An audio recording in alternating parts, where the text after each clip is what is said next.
I had an interesting thing happen this morning. Uh, you guys don't hear me talk about Mind Unveiled nearly as much as I used to. I used to really dig Mind Unveiled. I thought they made some really great videos, really informative videos that were really eye-opening. And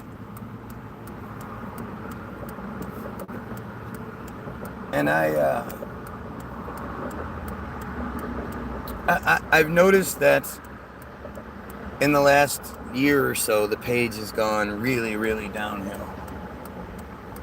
And he's now making movies, he's making videos that are like movie reviews. He does this a lot more than he does. Like, this guy used to put out these amazing videos, right? I'll go, what's going on? Amazing videos about underground stuff, going to different cities and exploring, and I don't know, maybe his girlfriend, not really sure, haven't heard her voice in a while. But I guess this movie Weapons comes out recently, and so he does a review on this Weapons movie. And I commented, I always comment shit, like I always comment stuff. Each one of his videos you'll find at least 10 comments of mine, maybe more. But this time I commented, man, this page has really gone downhill. It used to be really informative, and now it's just, propaganda bullshit. And so for the first time, he responds, "This channel's gone downhill. This is just a movie review. Chill out," he says. And I said, boy, that sure is interesting that of all the comments I've ever made, this is the one that you respond to. Must mean I hit some sort of nerve. Must mean you know that I'm right. Your channel has gone way downhill. I used to learn a lot from your channel. I used to look forward to your videos. And now it's like, oh, look, he made another stupid movie review. And of course, satanic, like he on the clowns and Satan, and like, I'm really having a hard time with this whole, like, I was going to title my video Christianity, actually, but then I had this experience, this interaction with Mind Unveiled, and so I decided to talk about him. And I actually said, look, I'm going to go live in a half hour if you want to come see what a real truther looks like, because don't you think it's strange that you're allowed to get the views that you're allowed to get? If you were telling secrets, why would they let you have so many views? But this is, you see this like everywhere. Oh, he talks about the Nephilim, and he quotes the Bible all the time. And he tries to pretend like he's not a Christian, but he's clearly a Christian. He's clearly very much influenced by Christianity. And I'm seeing this literally everywhere. Whether it's Stu Peters, Augo's a big fan of Stu Peters. Whether it's Stu Peters or it's I don't know, whatever. Mind Unveiled, whoever it is. I just can't figure out, like, what don't you understand about Christianity that makes you think it's somehow not a part of the show? It's not a part of the control scheme. It's not a part of the ruse. Why don't you understand this?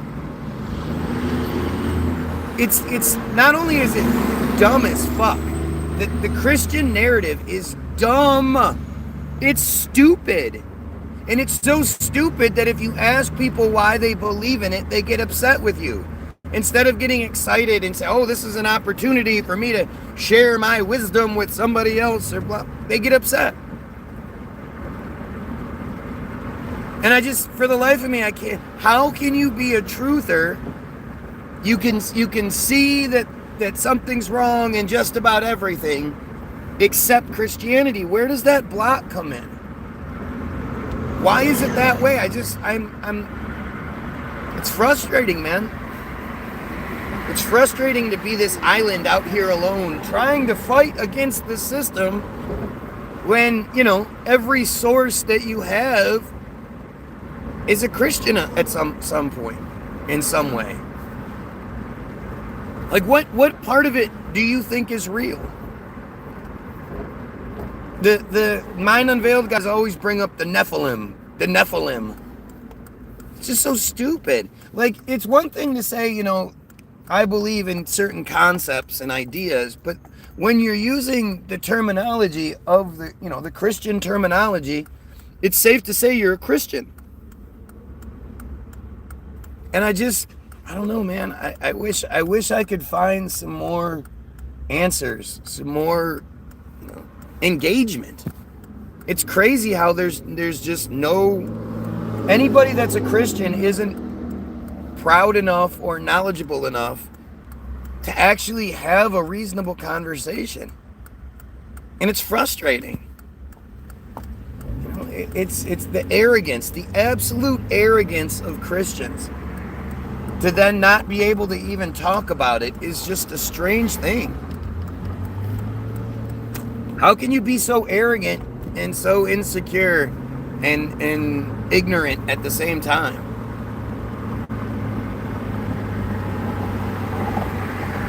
I wish I could figure this out.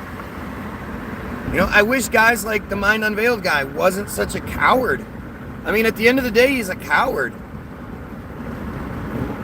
I've said so many things that he doesn't answer. I've said so many comments and not one thing, but let me challenge him. Let me call him out for not being what he used to be, and oh boy is he upset. Chulo. What a doofus. What a doofus. I'm sorry, but that guy is a doofus.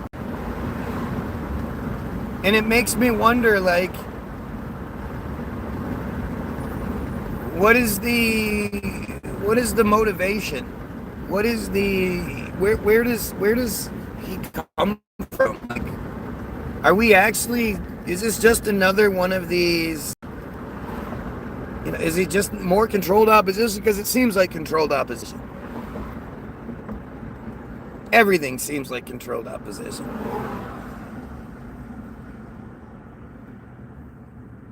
Oh, black guy getting pulled over in Livonia. Sorry about your luck, dude.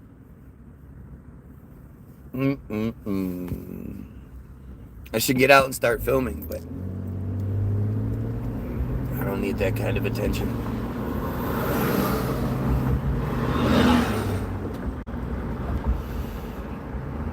And of course he stops right. Why would you stop right there? What a stupid ass.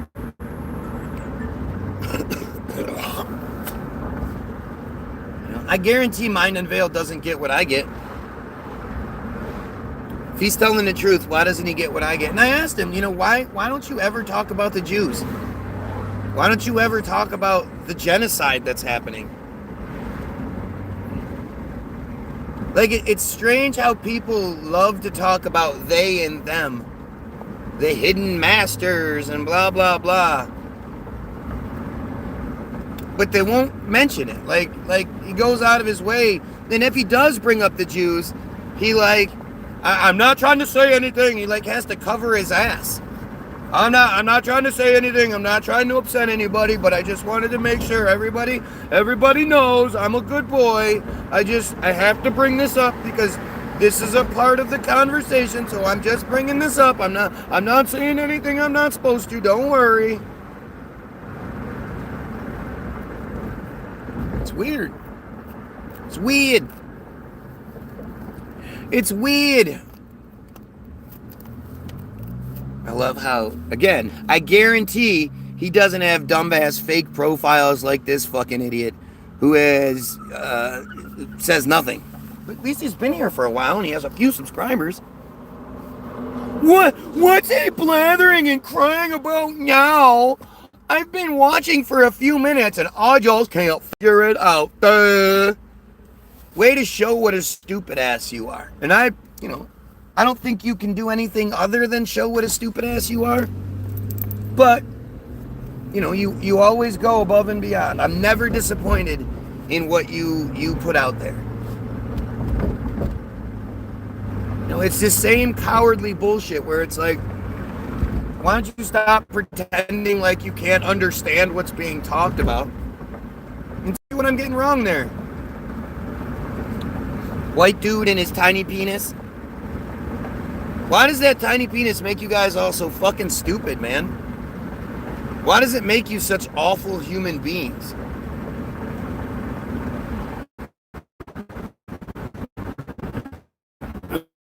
Maybe, you know, my butt fart smell. Well, Family Guy too. Wow, you really are a fart smell. Oh, you're so clever. Geesh. Somebody actually typed out geesh. It's amazing. It's amazing the lengths people will go to maintain their stupidity. I just find it fascinating, man.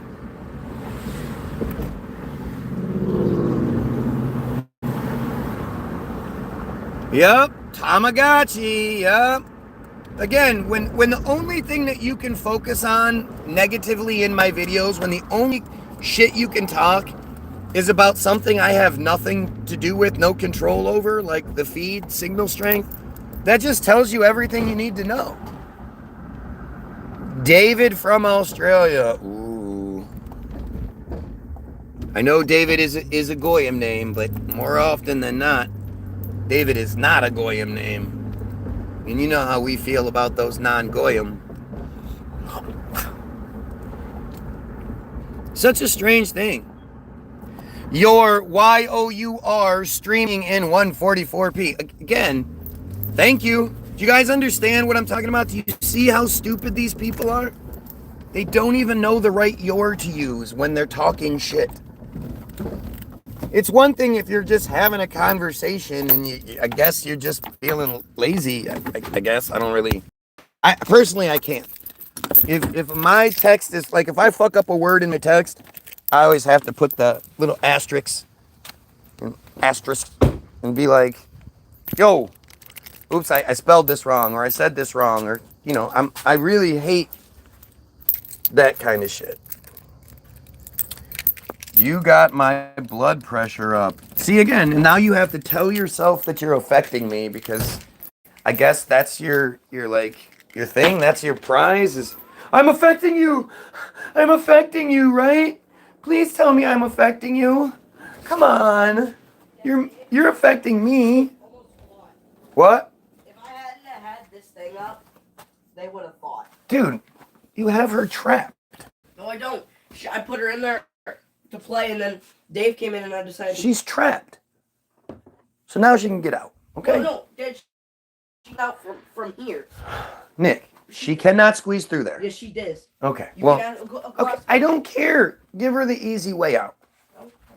This is not how it. This is stupid. She needs to be out. But we need to let this happen. Someone fought Dave. Okay. Well, they're gonna fight.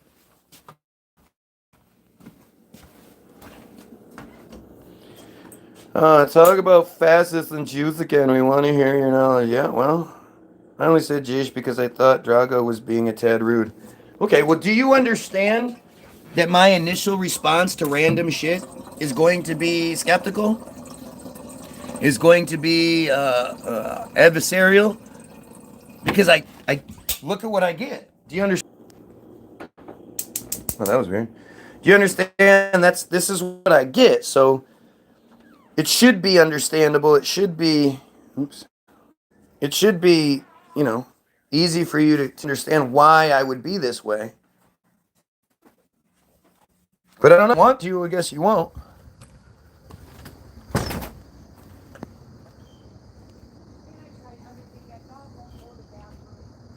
Okay. He hasn't gone since like 5 o'clock last night. Okay. Locked him in the bedroom with Faith. Okay.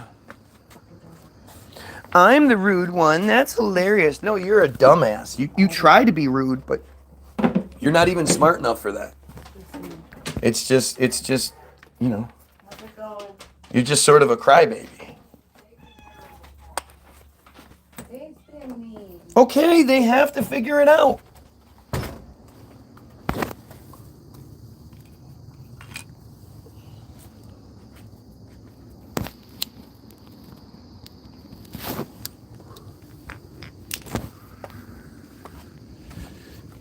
I'm so much more fascinated with the Christians, man. I want to hear from Christians. I wish Christians were better, smarter, more capable. And instead, it's amazing how stupid they are. Look at this shit. Look at this dumb profile that isn't smart enough to be able to engage in anything, so they just keep highlighting it. To me, it's I appreciate it. Like, they think that they're somehow like negatively affecting my page when you're only here because I allow you to be. I'm God to you. I'm the God that allows you to be here. Christians basically built the country you live in. No, they didn't. And what would that have to do with anything? Like, again, this is more desperate nonsense from Christians, right? Because they just say dumb shit because they can't engage in any realistic sort of fashion. Christians built the country you live in. No, that's sort of the narrative we're given. But the more you look into it, the more you realize that's not really it. And this country wasn't a Christian country. This country was a republic. It was meant for everyone to be able to do whatever.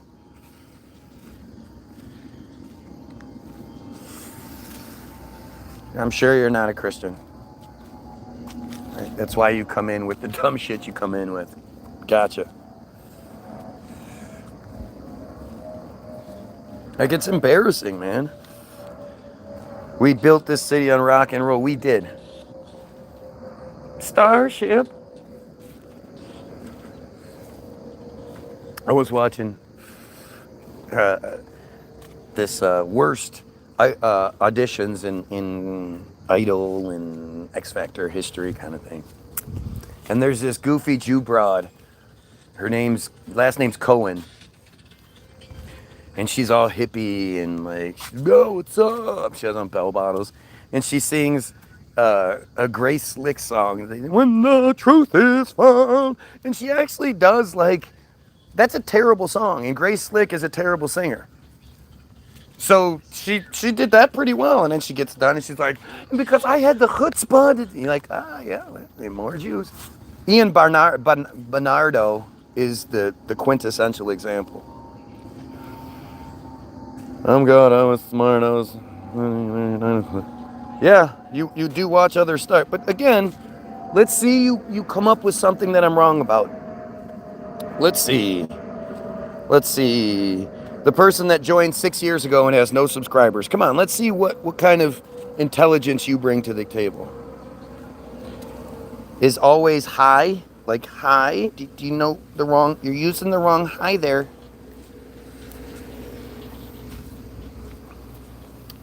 But do like in because, and yep, I'm smoking meth blunts for sure. But the idea that you don't even understand what I'm saying, that I am God to you, right? Because if I didn't allow you to be here, what would you do? You would probably make a fake profile so you could still watch me.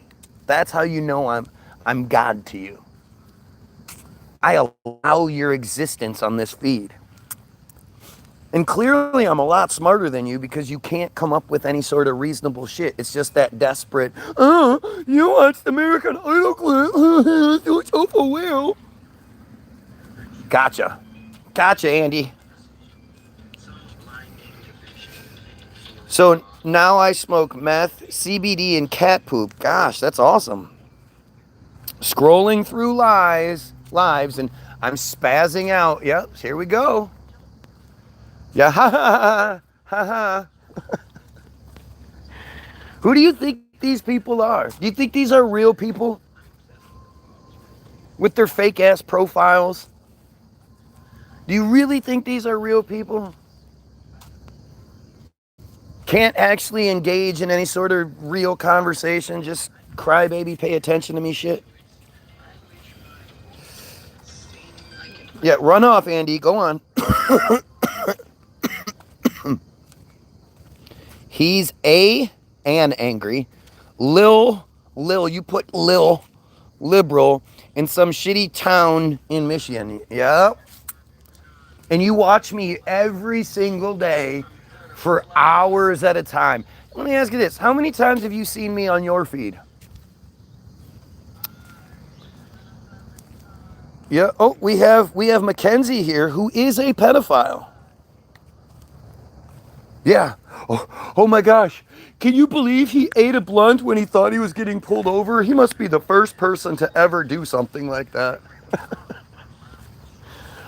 Mackenzie rapes children, and she wants to talk. Oh, he wants to talk about me eating a blunt. This Mackenzie profile is exactly what I'm talking about. This is one that is joined 11 hours ago and has no subscribers. Specifically made a fake profile. This is probably the 50th fake profile, maybe more, just so they can watch and prove how much smarter I am than everyone else. You know, this is a pedophile. This person fucking rapes children. If I could find out where they are, I would absolutely send the police, and they would get busted. This is a pedophile, you guys. Karen, what's going on? Yeah, well, I'm sure you disagree, Drago. I'm sure you're real against it too. That's why you come here every day crying to the guy who thinks we should kill pedos and eliminate the Fryer control scheme. Yep. Yeah, it's definitely meth. Yes, it's definitely meth. His brain and ideas are running a mile a minute. Pops up while you're scrolling and feels special because we stop and ridicule him for a bit. So you're saying you've been here a bunch of times. All right? Because again, you're that type of person that scrolls through YouTube so you can ridicule people. You must be a really good person. We should be more like you. Can you imagine how, like, so I thought I was poor. If I'm poor, then how can I afford so much meth? And have you ever actually seen someone on meth? Like, this is how the Jews do things. This is what they do, right? They try to make it seem like if you talk about them or you talk about their stuff and you don't accept who they are as your masters, then you must have some sort of mental illness. You know, there's something wrong with you. If you don't think the Jews are special, well, yeah, there's something wrong with you. And they're going to go to great lengths to try to interfere with you. They're not going to come in and tell you what you're wrong about because they can't. But they're going to cry for attention, that's for sure. And they're going to try their everything to ridicule, to shit talk somebody who is doing that. Funny how it works.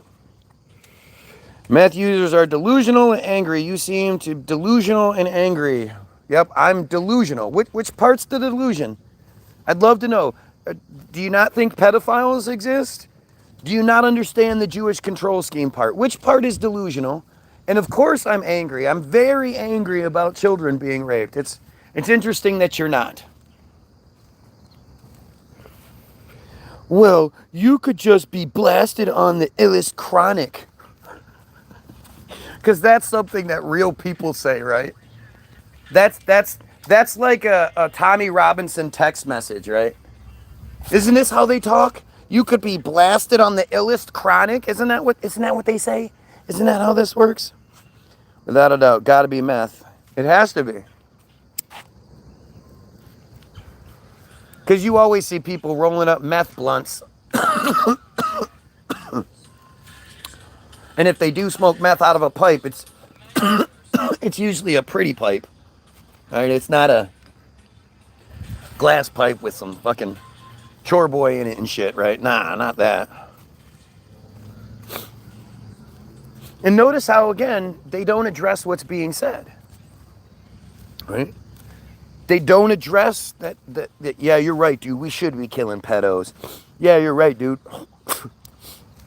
We should end this control scheme. And, you know, they don't do that. It's just more and more crybaby. Mad at the guy who thinks we should kill them. Isn't that funny?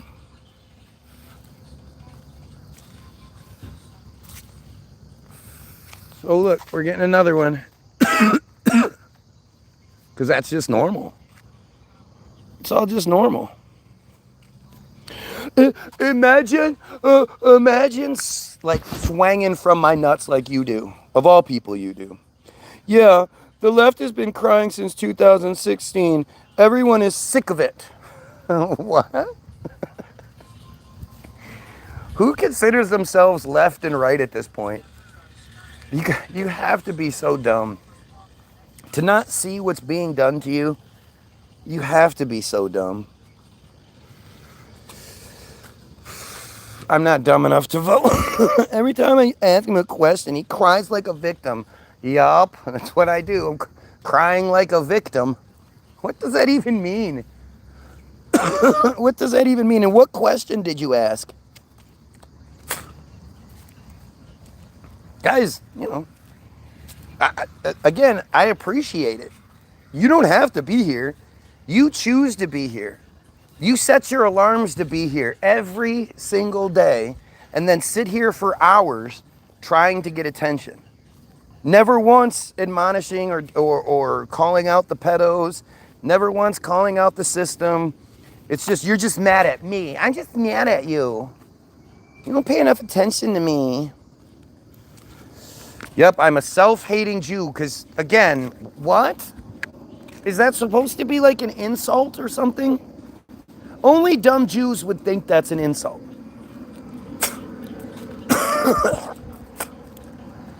Right? Like if I could say my family was Jewish and I was strong enough, smart enough, good enough to leave that, to say, look, I don't need your the opportunities, the advantage. I don't need your love so that I can feel complete about myself. I'm going to call out this thing no matter what. It would make my argument stronger. If I could say that my family is Jewish and I'm still better than, then that would eliminate me from a lot of scrutiny. So why wouldn't I just go with that? Asked you to show you his wrist brace he's been wearing for the last 12 years. Well, right. Because, when I flat out called Mackenzie the pedophile out, that profile doesn't say, I'm not a fucking pedophile. How dare you say that? They just wait and then jump to something else, right? Because, somebody's going to be wearing a wrist brace because it's so cute. It's so cute. You wear the wrist brace because it's such a popular fashion choice. Why would I wear it?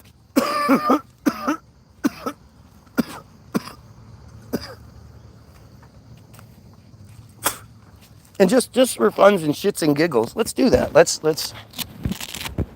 Not only am I faking it, I was able to fake wicked surgeries. That's actually makeup I put on. It starts right there and wraps all the way around my hand. And then there's these other couple marks from the surgery because I make it all up. Because I make it all up. It's not real.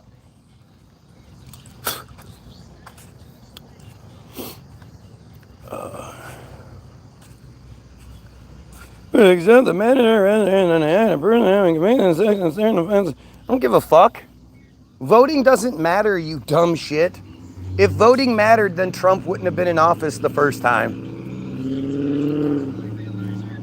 I don't know why you think it's anything else. You're just given some choices, and then if you don't pick the right one, they pick it for you. Like, are you crazy? The real issue is you can't do any of this stuff. This is his hobby. What are you talking about? This is their job. These people are working, man. You have to understand that. These are fake profiles. These are bots. You guys, you should wait. Should we explain it? Because if you ask these people why they're here, they won't give you an answer. So let me explain it for you.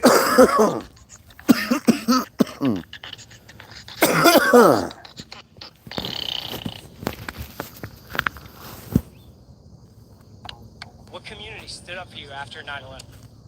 Oh shit. Messed up.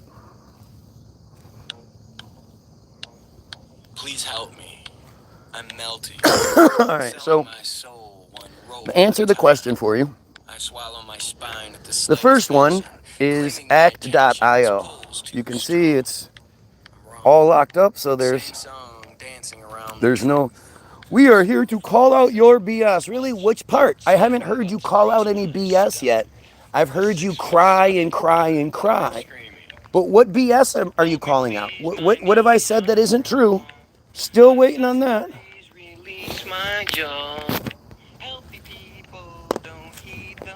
I'll give you an answer. You don't get the idiotic narrative. I'm an idiot for thinking we should kill pedos and eliminate the Jewish control scheme. Boy, what an idiot I must be. 100 shouldn't kill pedophiles? Who the fuck is going to say something like that? Other than a pedophile, who thinks we shouldn't kill pedophiles? But here, let me see if I can make it make more sense to you, because that answer doesn't actually, we're here to call out your BS, but not actually do it. Act.io was a social networking service used by supporters of Israel to oppose online anti-Israel content such as boycott, divestments, and sanctions, the BDS movement. Right, remember, these guys aren't just randomly scrolling. They set alarms so they can come here every single day. They're connected to my feed. They have all the notifications set up so that if I go live, no matter what time of the day it is, they're here and they're crying. Its activities were referred to as an online propaganda campaign and a virtual situation room of pro-Israel experts. This gets better though. Yes, I'm having a meltdown. Listen to me melting down because I'm reading. Reading means you're having a meltdown. Yep, I smoke meth all day. Yep, because I'm rich like that. You have to be pretty wealthy to be able to smoke meth all day. And then I hide it behind these blunts. I smoke so much meth, it's blunts. Gotcha. Act.il directed its users to missions, quote, missions, to like, comment on, and share pro-Israel material on social media. It also asked users to flag, report, and respond to criticisms of Israel. Users were guided on how to respond, which might entail writing a reply using the provided talking points. Right? That's why anytime you talk about anything Jewish, it's immediately mental issues. You have mental issues, you're delusional, you're crazy, you need to take your meds, you're schizophrenic, you're having a meltdown, blah, blah, blah, blah, blah. Like this is their only option because they can't argue anything else. How are they going to argue for Matitza Bapeh? How are they going to argue for the Israel Hayom shit? How are they the bottom of darkness? How are they going to argue that stuff is okay? They can't. So this is what they do. Hasbara be bitching. Yeah, it is. Hasbara, exactly. Hasbara is propaganda. They called it Hasbara because propaganda was, too obvious. They needed to come up with something other than propaganda because it told the story too well. So they decided to call it Hasbara. The app also provided users with ready-made memes promoting Israel's perspective for them to share. Listen to this. This is the best part. By completing missions, users earned points, unlocked badges, and had their scores displayed on leaderboards. They literally created a real-life video game with real-life prizes for trolling.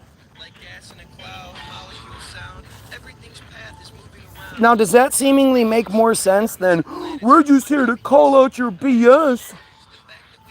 All of it, 100%. Everything you say is BS. You said we should kill pedos. That's BS. You talk about different things daily. That's all BS. It's BS. It's BS. Who says that? So what makes more sense here?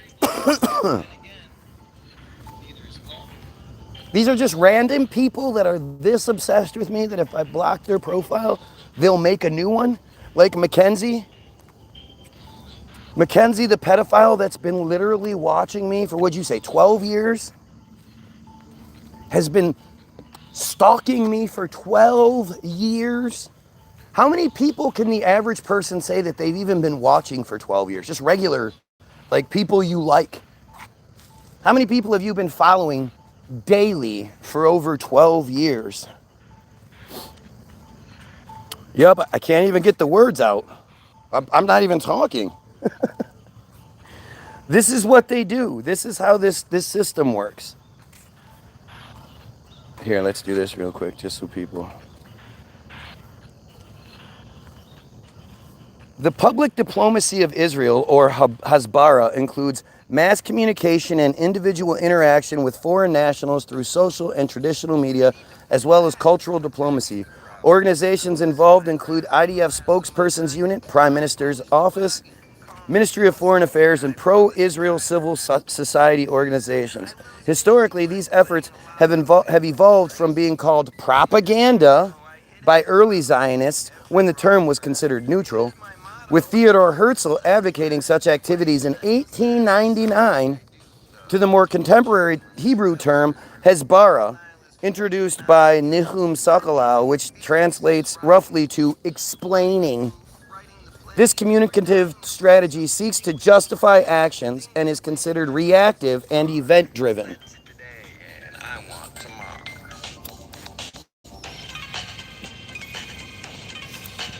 More bullshit, right? Right?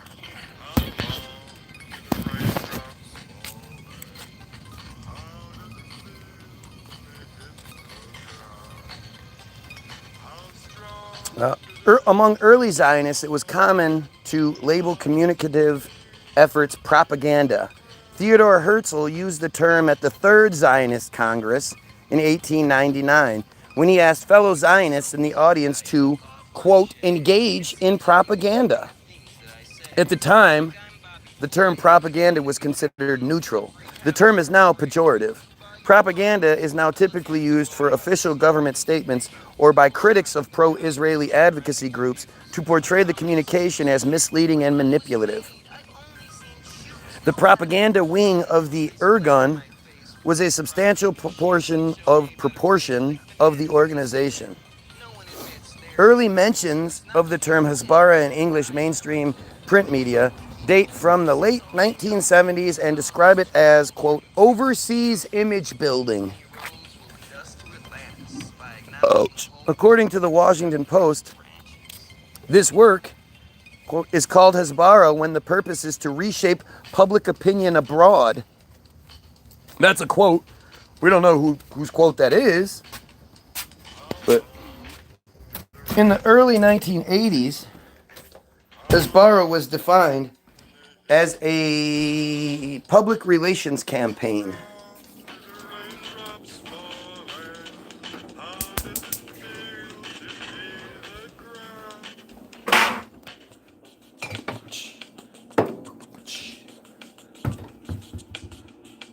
So what is your answer, since you know everything? How can we advance towards summer from spring? You come to banter, pull your own string, but what's been your plan? You're still locked in the Bing. That chair is a sting I feel every minute. A constant nagging, a meal I can't finish. So I beg your forgiveness and plead for your help. See, I'm only your witness and phony myself. I do know if you've knelt and given your credit, the feeling you felt is pretty pathetic compared to the leaded, fully octane emotion embedded when you... Where's the tea thing, chubby, fat chubby girl? Really quite simple. If you make the Oh, she's not face, here. create the dimple. If you're looking to grin, you'll need to be... What? There's only one spin to pull off every endeavor. Coffee time when he gets nervous that no one is chiming in. Yeah, I'm nervous. Like, this is how crazy you are. Like, this is the best you can do, right? I thought you were here to call out my bullshit. That's why you're here for hours every single day, right? To call out my bullshit. Ugh. Guy drugs are low today. It's amazing. Like, this is what it is. R.I.P. Charlie Kirk. There, I called out your bullshit. What? How is that calling out anything I said? Like, this is the best you can do. This is why you get ignored. This is why you get ignored, and yet you'll be here for hours getting ignored. It's fascinating, man. It really is fascinating. I'd be embarrassed if I was you. There's no way I would ever go to somebody's feed and just beg for attention like this and then not be able to say anything that matters. It's just so weird. I thought he said he was going away. They always say that. They always say that. They always cry. It's just crybaby shit. And where's the calling out? What about the Hasbara shit? Aren't you supposed to be calling me out on my bullshit? Everything I'm saying isn't true, right? You'll eventually get it. Yep, eventually you'll get it. Eventually you'll decide that the Jews are the good guys.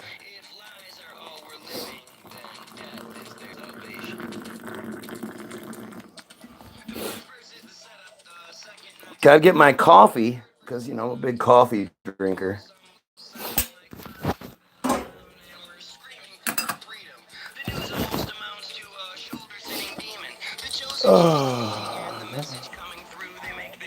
What?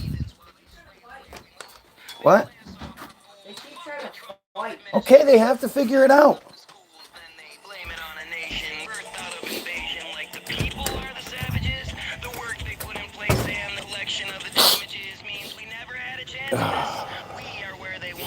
Look at them stroking each other. Hey, what's up, bro? I got those pictures you sent. They were really nasty. I really liked them. It's what they do, man. These guys are all fucking pedos. It's disgusting. Why do you think somebody would have a fucking Sonic the Hedgehog picture in their profile picture? Other than to lure in children, what would be the purpose? What adult is going to have a picture of Sonic in their profile? It's like Bitch Beard, dyeing his beard all sorts of rainbow colors so kids will come play with it.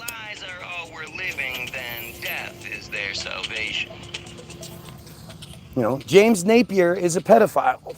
I actually know that guy's name. I think the Mackenzie Wallace profile is actually Brian Wallace, with, Mr. Krabs. But, I had gotten some good news that he actually killed himself, but I don't think that's true. So, I'm all about it, man. I'm all about you pedophiles killing yourselves. Please. DAP can proudly say that they have 7 fucking suicides. That's amazing. Coffee time. The Sonic picture must mean he won the Sega. No, he's had it since before that. No, it's about luring in kids, man. You don't do that kind of shit if you're not, if you're trying to avoid kids for sure. I'm trying to avoid kids. I don't want kids on here. Although I do think it would be great if kids actually heard someone like me, but I have no want or need to interact with children. Let's see. According to the Washington Post, this is in the early 1980s, Hasbara was defined as a public relations campaign. In Newsweek, it was described as, quote, explaining. In 1986, the New York Times reported that a program for communicating defense goals was started in the late 1970s, and in 1984 implementation of the Hasbara project to, quote, train foreign service officers in communications by placing them with American companies. Isn't that crazy? Now look, I flat out call the guy out for having Sonic in his profile to meet children, to lure in children. Does he say, no way, dude, that's not what it is, I just blah, blah, blah. Nope. He changes the subject. See? Starting to out himself. Yes, I'm starting to out myself. Who is controlling that? Says the fake profile that begs for attention for hours every day and never denies being a pedophile, never calls out pedophiles, never calls out Israel or Judaism, nothing like that. Who the fuck do you think that is? Do you really think random regular goyim are they just don't care at all about, you know? I mean, the truth is there are way more pedophiles out there than people realize. It's much worse than people realize. And you can see it, you know, really easy if you just look at the narrative we're shown. If you look at all the catches that these pedophile hunters do. Daily, these guys are catching new pedos. Every single day, multiple people are catching pedos online. Multiple pedos in some cases. Do you understand that the only way that happens is if this problem is much bigger than you think? The only way child exploitation imagery is such a huge industry is because there are a lot more people than you're willing to accept that do it. Okay, but I burned the building down. Not that crazy when you look at who we're talking about. You're right. And their belief structure. It's all connected. When you look at what they do to their own children, to think what they're willing to do to your children, it's, you know, it's limitless. If they can do that to their own kids, imagine what they can do to the Goyim children. Imagine what they can do to people outside the group. You know, I really do think like that sort of needs to be more of my focus than anything. The Israel Hayom, Hayom article that will be in the description. I forgot to put it in before I started. The Israel Hayom article is the smoking gun.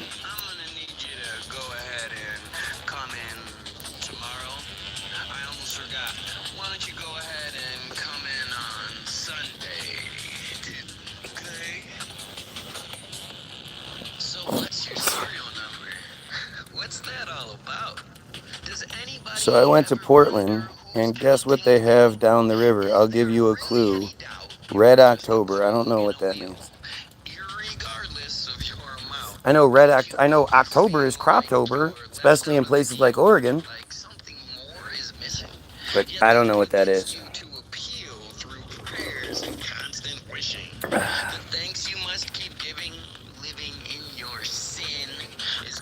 Yep, I'm skipping sentences. Yep, because I have the ability to read while reading ahead at the same time and picking and choosing which sentences I'm going to read. I'm that good at reading. I can basically read two things at the same time. And if anybody wants to, they could just easily go to Wikipedia and pull up Hasbara, and then they'll see, you know, Hasbara, again, something that can't be edited at all. It's all locked up. You could read along, if you can even read. I think everything is underground. I think there is a lot too, yeah. I agree with you. There is a lot more underground than people realize. And people just don't talk about it. The history of the subway system all over the fucking world doesn't make any sense. I wonder when the last subway system was built. I hope you count my flare and it makes you so uncomfortable. Well, let's see something real quick. Newest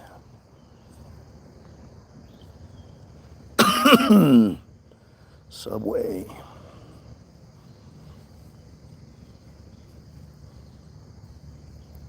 system in the world. The newest subway system in the world.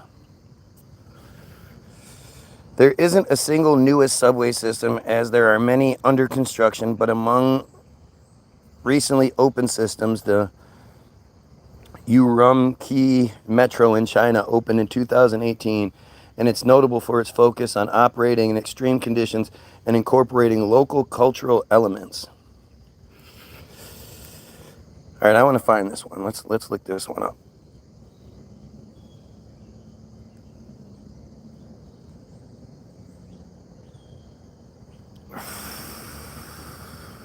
Web search.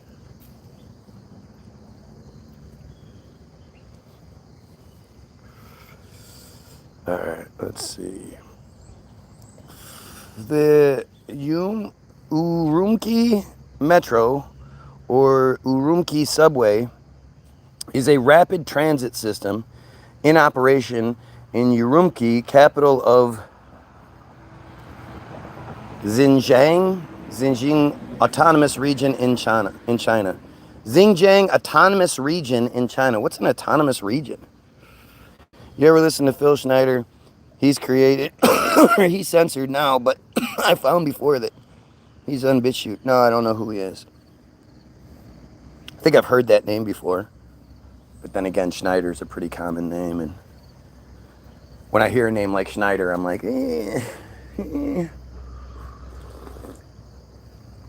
I tend to not try to listen to any Jews. It is the 35th rapid transit system in operation on the Chinese mainland and the second in northwest China. Only 20 miles, the Urumqi Metro is currently the smallest metro system in the terms of length in mainland China. 23 stations.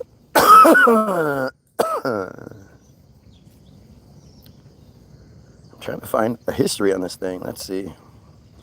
The Urumqi has submitted plans for 2 lines. Okay, lines. Line 1 started construction on March 20th, 2014. The northern section of the line was opened on October 25th, 2018. So 100 years later, it takes us 4 years to build a 20-mile subway system. Yet, the New York subway system, the first elements of it, from conception to opening, took 10 years, 1894 to 1904.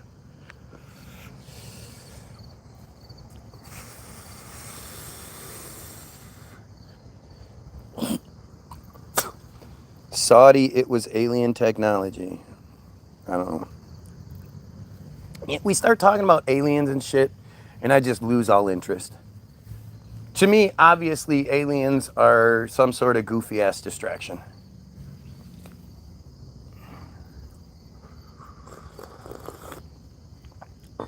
You know, and it works out really well the way they have it organized. And that they push it on us, but then they go, oh, well, we're not pushing it. It's not even, we have no comment. Mach 10 speeds, electromagnetic underground. Yeah. Yeah, something else is going on.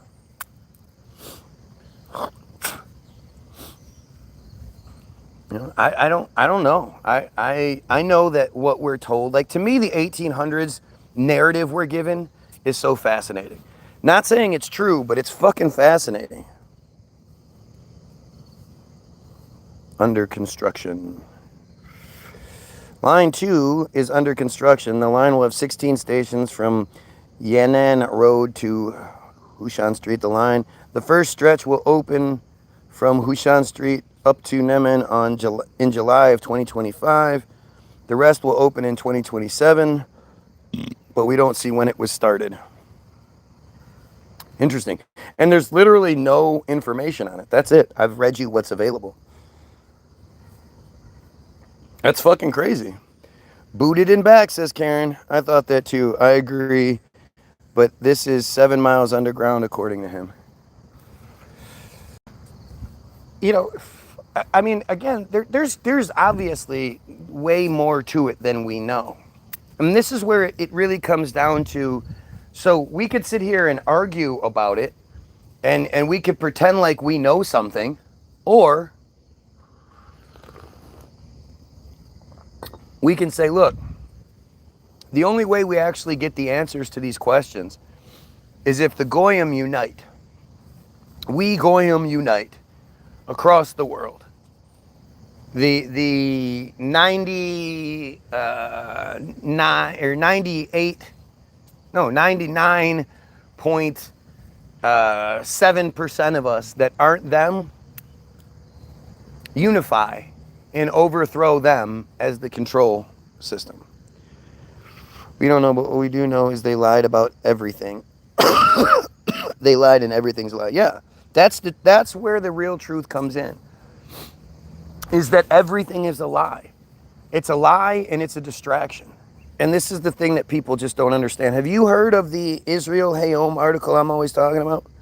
I guarantee, I know you haven't. Unless you've been here, you haven't heard about this.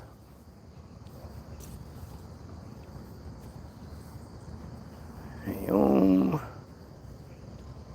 You know what? Let's just look up Israel Hayom first. Oh no, that's the Israel Hayom, the Wikipedia. Let's find out what it says about Israel Hayom. You're new, so you should like, share, and sub. Don't forget to like, share, and sub. This is the most important story. This is the most important article ever written, ever produced. And you'll find a link to it in the description after the fact. I forgot to put the description in beforehand this time. And if you need to go, just go look at a previous video. You'll find it. But the Israel Hayom article is called Bottom of Darkness. And here, this is what Israel Hayom is. Israel Hayom is an Israeli Hebrew language free daily newspaper distributed for free around Israel. It is the country's most widely distributed newspaper. So, that being said, anybody claiming to be Israel, whatever, and pretending like they don't know what this is lying. You know, they're just lying. I'm scared of your fucking pedophile goofy ass. I love when people say that I'm scared to debate. What's preventing anybody from telling me what I'm wrong about? All you have to do is pick a topic. You could start making arguments that not every single Jew is bad. Yes, they are. If they weren't, they wouldn't need to be associated with such a disgusting, pedophilic, supremacist cult. Do you think every member of NAMBLA is a bad person? Could somebody that says I'm a NAMBLA member convince you that they're good? Or anything. He ignores me because he thinks I'm Mossad. No, because I know you're a dumb piece of shit Jew. That's what it is. Who cares if you're Mossad or not? But you notice how I'm actually answering what you're saying, yet you're claiming I'm not for what reason? What's your point here? You made a statement that's something, and I'm addressing what you're saying. You tell me how I'm wrong. You tell me how a NAMBLA member can convince you that they're a good person.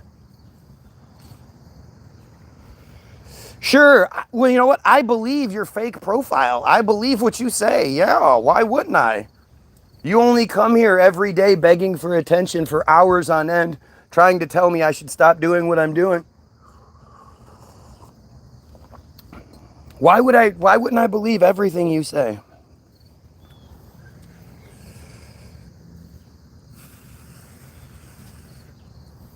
Notice how when their shit is, like, this is why I don't even bother with them. Because they make these dumb claims, and then when they get the attention they're looking for, they just start crying. Just turns into crying. It's typical Jew shit, man. Yes, I'm confused in my sexuality. You see what I mean? I don't even do with God, but okay, so you've had your chance. You got your little moment in the spotlight. You said I wouldn't address you. I was scared of you, blah, blah, blah. Then you said a statement of which I addressed, and now you're just crying. So you're done. And it's funny too, you'll notice if I start reading the Israel Hayom article or I start talking about the shit, their efforts intensify.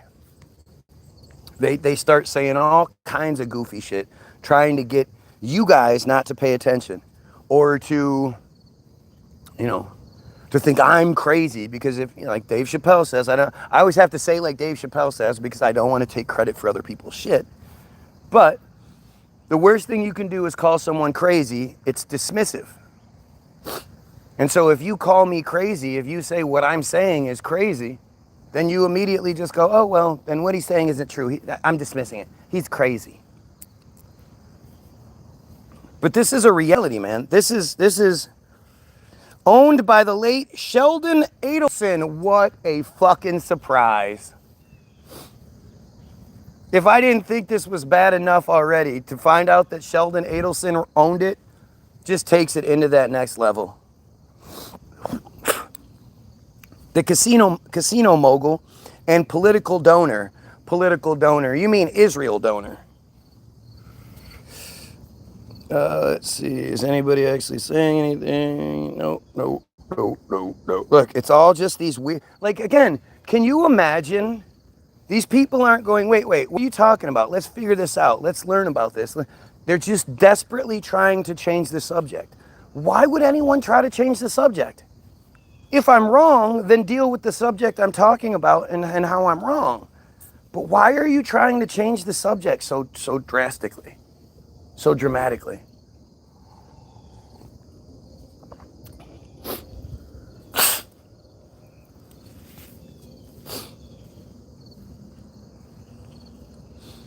Hayom has been noted for its right-wing editorial stance on coverage of Israeli politics, often sparking debate about its political alignment.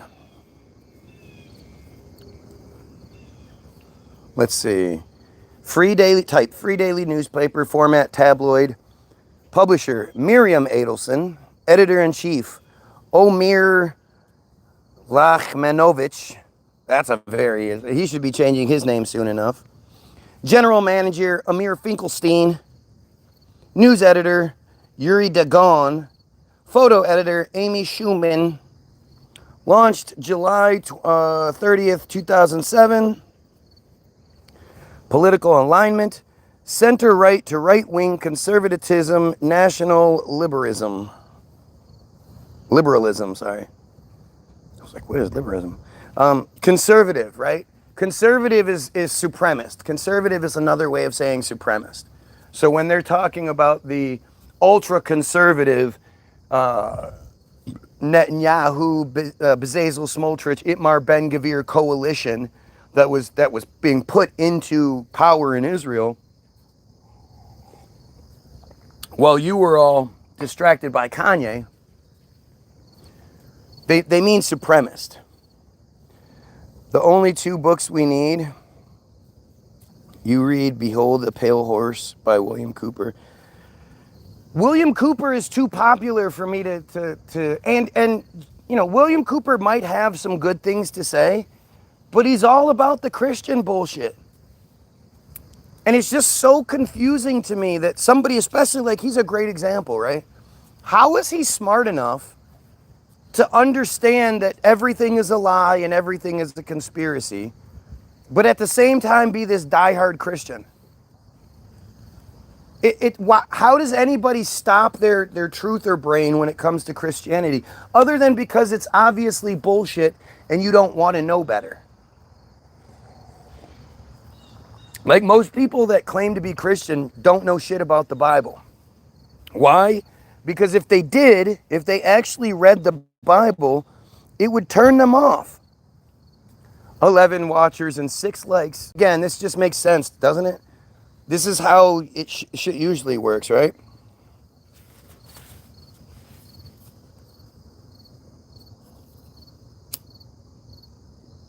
And the thing is, Bill Cooper because of that Christian bullshit, it doesn't matter if he's giving you secrets on one side about this, that, or the other. As long as at the same time he's telling you we need Jesus, well, then that gives you, they still have their hooks in. He's still pushing the Christian narrative. This guy is fucking, from the 80s. Where did he even come from? How did he get all his information?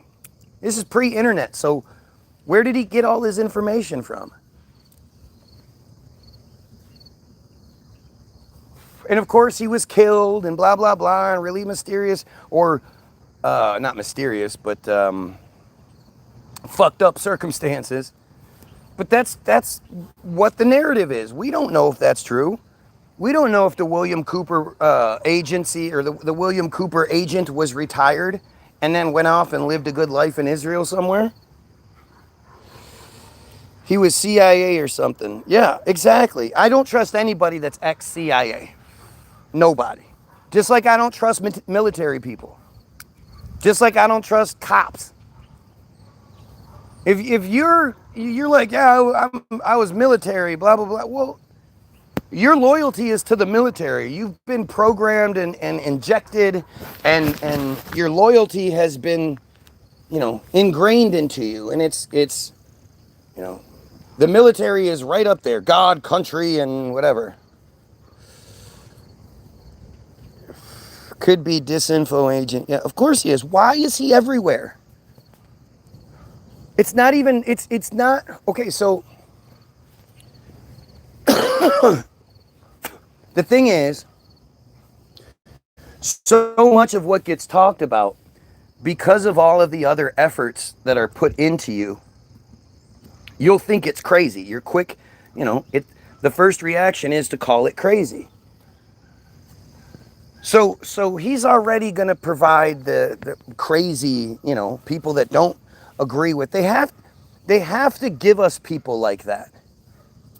This is why controlled opposition is so great. And when it's a dead guy, it's even better, right? Because he can't continue to do things.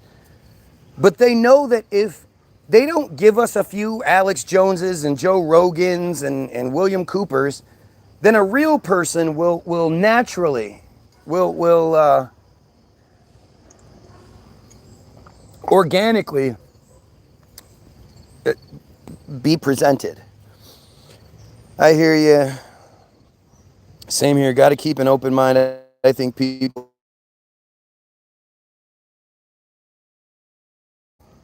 though the earth seems like elites hate Jesus, mock him on the Olympics, and where did they mock anything? Like the thing you were told was that it was mocked. That's all. It wasn't a mockery. The Olympics bullshit. And if they didn't want Jesus to be everywhere, Jesus wouldn't be everywhere.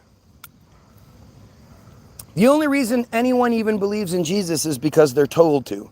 There's literally no reason why anybody in their right mind would come up with that narrative on their own. You mentioned the article. What did you find that we should focus on? The article, Bottom of Darkness, it's the whole article. First of all, just think about it like this. As I'm reading you, it is the #1 free news magazine, blah, blah, blah. If you go to try to look at this article, it's going to continuously kick you out. It's going to kick you to an article where Israel destroys Assad's Syrian Navy, an Israeli propaganda article. It's going to throw up all these. It's going to make it so difficult for you to read it that most people are just going to be like, oh my God, fuck this.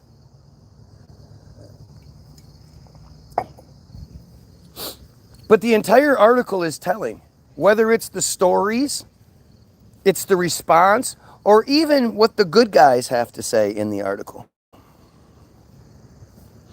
Virgin Mary wasn't actually a virgin, she was a young woman, and due to lack of words to translate language, young woman translated into virgin. Yeah, that makes sense. They just couldn't find a way to say young woman, so they had to say virgin instead. Come the fuck on. You know what's an amazing question that never, ever, ever, ever, ever gets answered? Albert Pike, the OG Mason with the plans. That's who we're told exists. That's what we're told. Let me ask any Christian out here. Let's see if they're going to even attempt to answer it today, which I already know they won't, but let's see if they do. Why do you personally, what have you personally experienced to make you believe Christianity is real and Islam isn't? Or Judaism isn't? Or Scientology isn't? Or the African religion you've never heard of? How do you know all those other religions aren't true and Christianity is true? What's your reason here? We are cattle on their farm, exactly. Funny how the person who knows what's going on doesn't get his theirs wrong. Probably knows which your to use as well. But the Israel Hayom article is about the ritualistic sexual abuse of children that is as much of a part of Israeli culture as, bombing children in Gaza. It's indistinguishable from everything else. It's so fucking commonplace. It's just everywhere. It's top to bottom, left to right. It's all over. All the different all the different sectors, all the different sects, all the different little beliefs. Oh, well, I'm a left-handed Jew. Well, I'm a right-handed Jew. That kind of stupid shit. It's a rather dumb belief to think a baby comes from nothing. Mary's community seen her as a young woman who was starting a family, and idiots now think Jesus was sent from... You think Mary's real, dude. Why do you think Mary's real? Why do you think we have a narrative about this one woman when there was an entire world? We don't have an entire world's narrative about individual people. And the thing is, once you sort of get to the idea of resets, once you start to get to the idea of Tartaria being a thing and all that, well, to me, it's clear our society has been reset. It's some of the most telling pictures are when you see like one of their giant palaces that were supposedly built in the 1850s, 67, whatever, or the 1900s. And then you see like next to it, some little wooden shack that the people lived in. They went to work and they held all these buildings and offices in these giant, massive, granite, marble, magnificent palace-looking buildings. And then right next to it, you'll see some shitty broken down shack.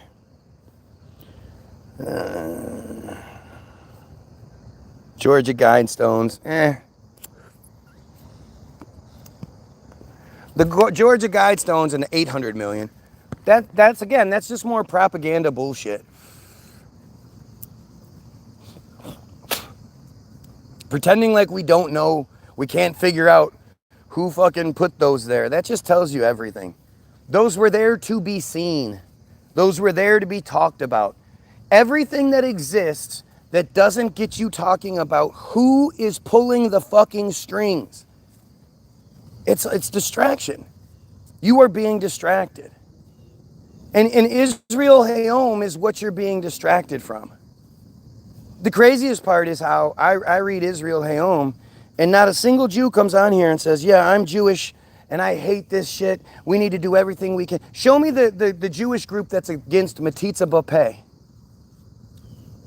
Show me. COVID-19, the Great Reset by Klaus Schwab. Every politician got one during the pretendemic. So we have text and evidence of this woman being real. Really?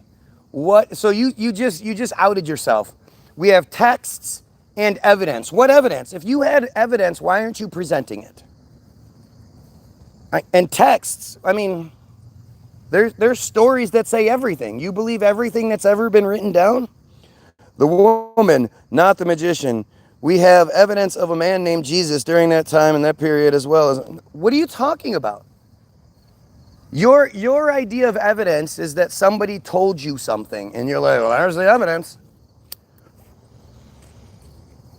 And I'm not even knocking you. I'm saying this is how it is. This is how we've all been trained to think, and we don't think past this. We pick the things we like, and then we find the evidence we need to back it up. Instead of, and anything that goes against that thing we want to believe, we ignore it. Thoughts on moon landing. If we could do it in 69, we would be going on vacation there in 2025. Super simple, super easy. If we could do it in 69, they would be exploiting it by now. Firmament and projections. I mean, firmament is a Christian term, so I'm not going to use the Christian term. I'm going to just call it the dome it is. But it also shows you just how programmed you are. Moon, not a solid object. I don't think I see it every day. Confirmation bias, exactly. Yes, they present the evidence for us and we believe them.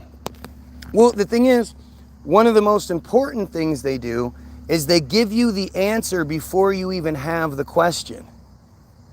If you're told from, birth, you have your parents standing over you doing these weird symbols and shit over you and reading you this stupid ass Bible and all that. And you're a kid. You can get kids to believe anything. I remember when I was a kid, my uncles who were 10 and 12 years older than me, so they were just kids. There was this, in the bathroom at my grandma's house, there was this tiny little cupboard in the bathroom that was above like everything. And they used to tell me that if I would go in there, that was a doorway to a big, beautiful party, magical place. And I knew it wasn't true, right? There's no way that, but I still thought it was. Are they lying? Are they telling? The reason they'd say, well, we don't go in there because we're too big. Only little kids can fit in there. And I don't ever remember trying to get in there or them trying to force me in there because I think I always was like, no, you're lying. But I would believe them. There would be a piece of me that would believe it. Turns out there's a bunch of old graffiti in Pompeii that was dated after the volcano went off by a month or two. LOL, how hat this means, but I blame the Jew. So you think they can date graffiti back to the month that it was made? With their magical scanning laser that gives them the... This is from March 22nd, 1213 AD. Beep, beep, beep. Bzzzt. This thing is from 75,000 years ago in March. Do you honestly think this shit? It's rather easy to come across. We know Mary existed. We know her baby didn't come from nothing. What do you mean you know it? See, this is what's so irritating, is it's like their brains just reset and they just start making the original points again. Like that point hasn't already been debunked. You know it because of what? You were told. Simple. The guy wrote the date above. Yeah, probably. He wrote the date above a joke. Oh, so that must make it real then. He wrote the date above a joke on the graffiti from Pompeii that was from a month or two after it happened. Dude, shut up. The shit you're willing to believe with just no proof. Well, here's a picture. Look, you can see it. Well, we all know people can't fake pictures. The Guardian has a really nice article on Virgin Mary from '02. It's actually been common knowledge that she's real, but for whatever reason, it's unbelievable that a young woman... Again, you keep saying this, but it's based on what? And it's caked into the volcano stuff, so it wasn't afterward. Oh, okay. Historical text will. It's easy to find in libraries, online. Obviously, you check your sources. Yep. So, because it's told to you, you believe it. Why won't you just say that? Isn't it weird that you won't say that? We cannot ever know truth without experience. Exactly. Well, that's not even true. If we knew that the people in charge were truthful, good people, then we could trust it. Like, you will trust your family member that tells you, hey, I had this really good burger. You'd be like, all right, I want to try that burger. It was really good. My family member told me it was. You know? We can trust things without having necessarily experienced them. We can't know them. You can't know it was a really good burger unless you have it yourself. But the fact is, why would anybody trust the system that continuously lies to us? I mean, it's just that's all they do is lie and cover up for bullshit. Why would you trust the system that gave you the Epstein tape? And they swore up and down, this tape is going to prove everything. There'll be no more questions afterwards.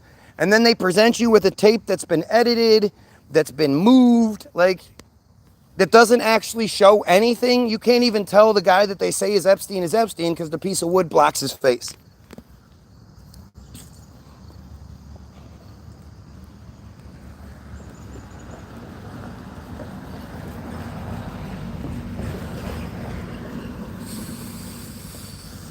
But you get what I mean, right? I wonder, demeaning people, that's about right. And our typical textbook, yep, I'm demeaning people now.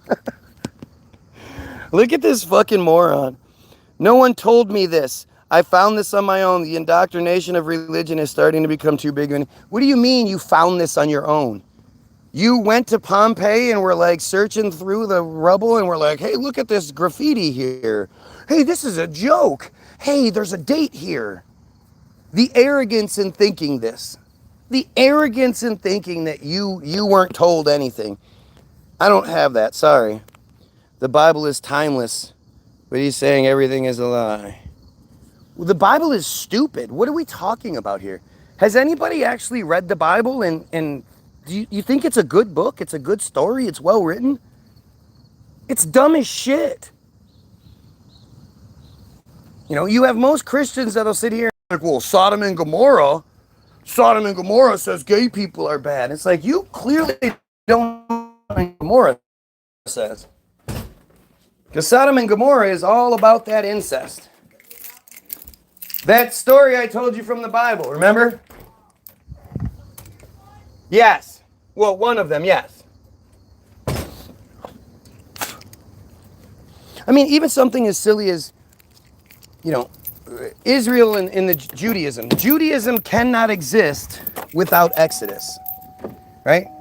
Exodus is essential to Judaism. And yet, according to anyone with a fucking brain, in every scientific journal and study and all that, according to everything, Exodus is not only impossible, it's comically, stupidly impossible.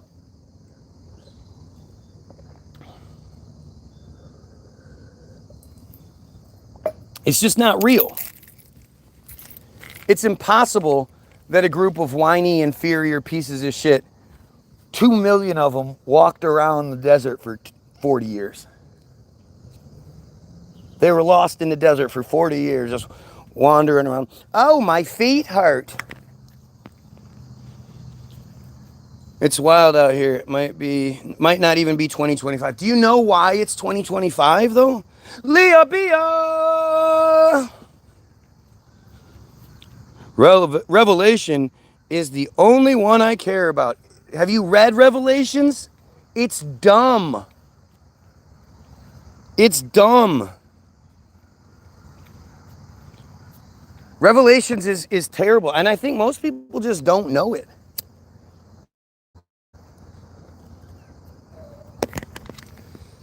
You know, it's amazing how now you're replying to the wrong thing when it isn't person. It's called reading aloud and lying. So, yep, it's because I don't have an open mind. Yep. An open mind means you believe the thing you're told to believe, not question it. The open mind doesn't question religion. The closed mind does. And by saying, here, just prove it. Prove it in any way, that's the wrong thing. What's up, man?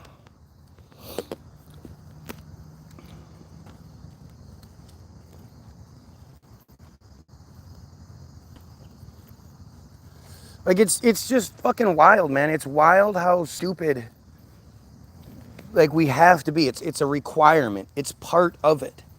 You have to be stupid to believe these things. Embarrassingly so. Casper believes everything Fox News says. I don't. How the hell are you with that guy? That's crazy.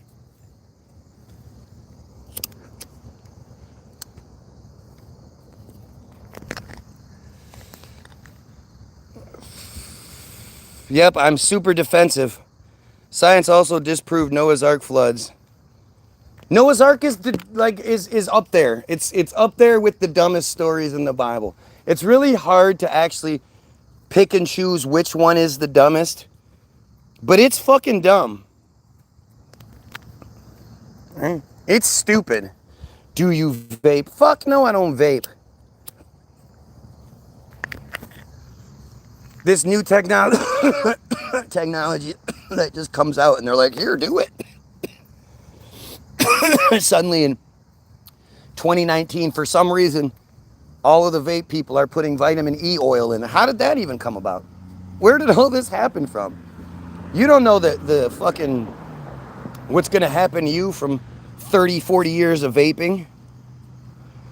The bigger picture is the mark of the beast and a digital ID you can't escape from. Why would that be the mark of the beast?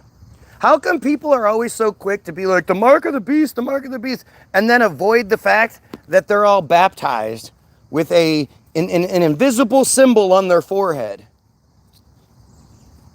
How do you not see, as far as mark of the beast goes, baptism is about as mark of the beast as it gets?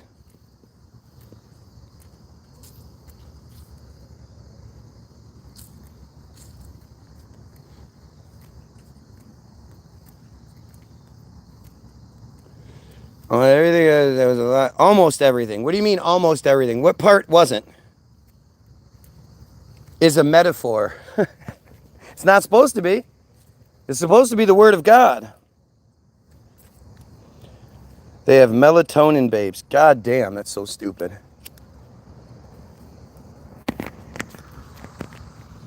People are fucking stupid, man. They just want to be stupid. Take everything with a grain of salt. What does that mean? Believe what you will, but what? Yeah, I've had a bunch of adrenochrome. Yeah, it's fucking right down the street. All I know, evil has taken over our world. When people say that, it's like, so taking it over when? How? What was it? When was it not the same group of people in charge of everything? At what point do you stop your research, your investigation? At what point do you go, okay, I'm going to start believing the thing I'm supposed to? We might be tested in a controlled environment. I absolutely think we are. I personally think we're just the ultimate reality TV show. But that's not something I can really, I can definitively prove. So why waste the time on it?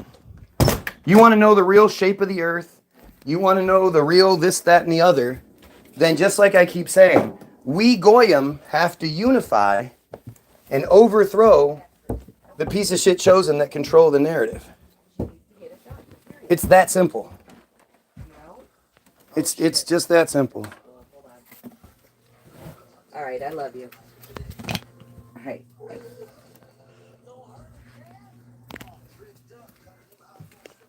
Hello? The watchers are watching the big TV show. Exactly. Hi, Paul. How are you? There are cameras everywhere. You just can't see them. How far away do you think we are from that? Yeah, and I had to cancel. I wasn't taught everything in the Bible is what I meant. Religion is a subjective concept, and almost everyone can't think the same about the same verse. So, at this point, unless... What, yeah, but that shouldn't be the case. If we're talking about some sort of, a manual from God, it shouldn't be left to interpretation. But his mental health isn't, but he's in this... Once the lockdown started, you think this started with the lockdowns? Are you one of these people that thinks the Palestine situation started in 2023 with October 7th. Like, this is all, what's crazy to think is, like, people don't, you're way smarter than your grandparents ever were, than your parents ever were. A lot of these commenters sound triple boosted.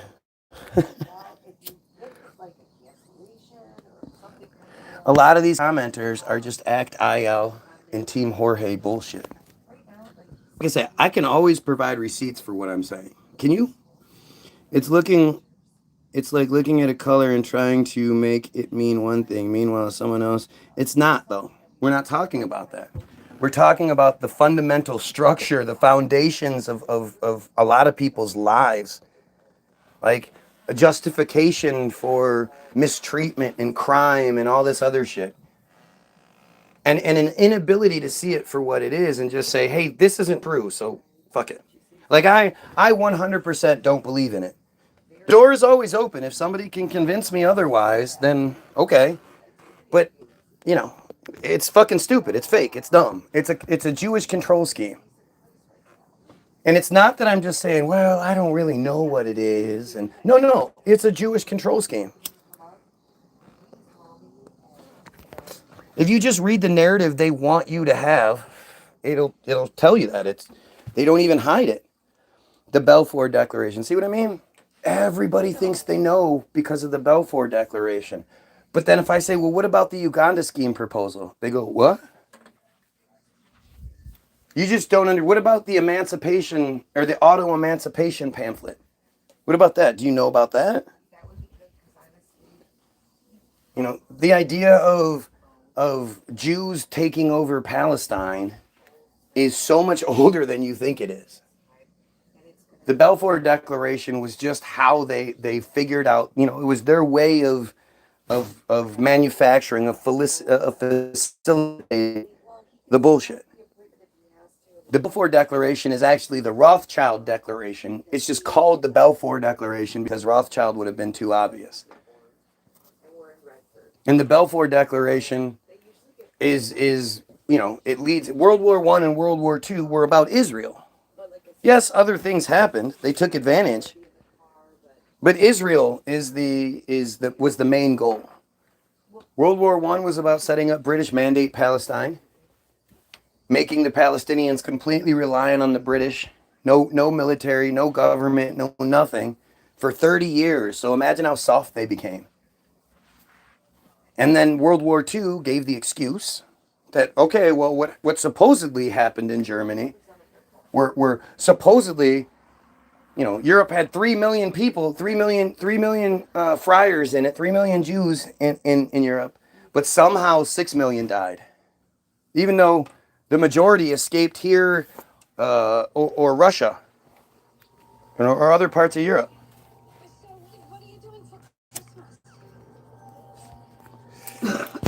Understand, it's all just one big plan. And because they're in control, because they have all the... they're not in that desperate situation where we are. We're in this desperate situation where we need things to change and need things to change now. We're suffering. People don't have health care. People don't have food. We're suffering. So we need this change now. When you live in the Semitism world where policy and predisposition is favorable to you, you're not in the biggest hurry. You can play the long game and not worry about it. And that's all they've been doing. It's just long game. I was just looking into stuff that said Trump's a wartime commander, whatever that 45, 47 is about. 45 is the presidencies, that 45 and 47. That's what he is. That's what 45 and 47 are. 45th and 47th president. Doug, trying to take over Penn Island. Yeah, 6 million was the magic number for a long time, much longer, right? There are lots and lots of newspapers from well before World War II talking about how 6 million Jews are in danger, 6 million Jews need your help. The number 6 million was used many, many times.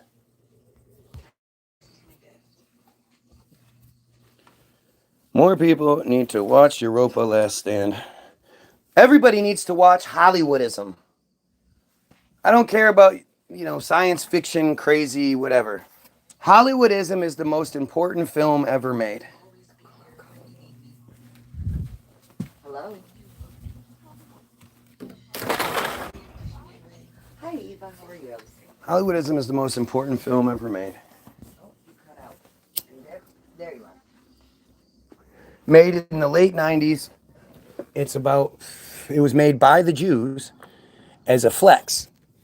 It was them telling us about not necessarily how they created Hollywood, but that they created Hollywood and that they used Hollywood to create not just America that they wanted, but the world they wanted. One of the descendants of the moguls, the original 6 moguls or whatever, says in the movie, essentially you could say that the American dream is the Jewish dream. And basically it explains to you how it doesn't matter what you think, what we're talking about, whether it's what you think history is, because again, think about it's hard I was telling my son this morning. The hardest part is to scrutinize the stuff you like, is to question the stuff you like. We're all good at questioning and scrutinizing things we don't like. But to scrutinize the thing that you do like is the hardest thing to do. And a lot of us have spent a lot of time looking into history and, quote, educating ourselves while not asking, who came up with the narrative we're learning, we're indoctrinating ourselves with. And that's what Hollywoodism tells you, is that they used Hollywood to influence everything. Government, schooling, history, all of it.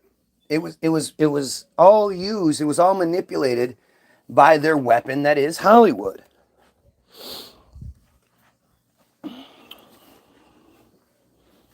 Mm-mm-mm-mm. 1998, sure, okay, thank you. It's when you get into PR like Edward Bernays. That movie was the worst comedy I ever watched. 1998 was when Hollywoodism was made. Weaponized information. And the biggest problem is the arrogance, right? We've all been made so arrogant. People will take offense. People get upset. My wife does it. If I don't agree with her and I don't believe, if I say I think you're wrong, she acts like I kicked her in the cooch, right? It's like, of course, I can think you're wrong. You think I'm wrong. Why is it so insane to believe that you might be wrong about something? You're just always right? Is that what it is? Always? Doesn't matter what it is? Even if I've done way more research than you? You're right because of your inability to actually communicate about it? You're just right and I'm wrong?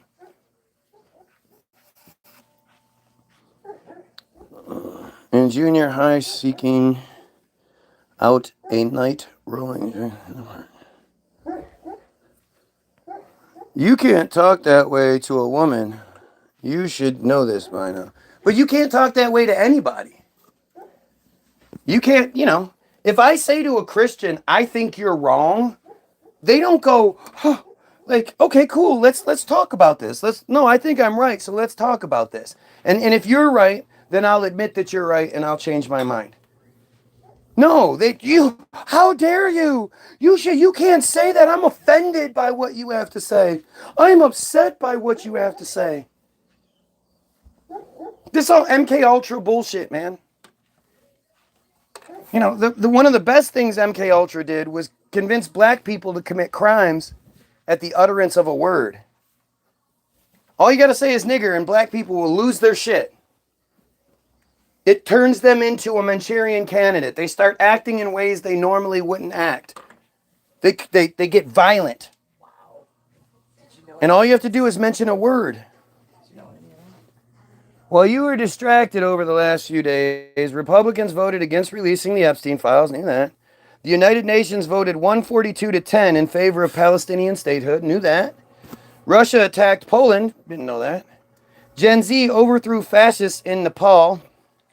An investigation uncovered that 11 Venezuelans murdered in a small boat by Trump administration were not drug traffickers nor MS-13 gang members, as Trump falsely stated.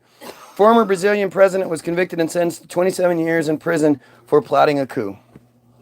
Yeah. Nobody is going to talk about the Israel Hayom article. As long as you're not talking about the Israel Hayom article, they don't care. When was the Israel Hayom article? Let me see.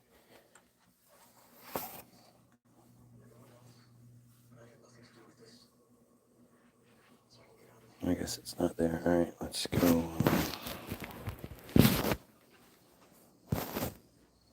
Hello?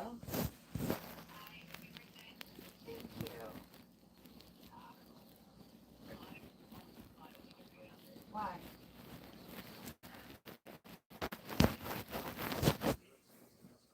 Okay, so the Bottom of Darkness article is from... Oh, wow, this is a new article. I forgot. So I did find it accidentally. Published on 4/23 of 2025. 4/23, April 23rd, 2025.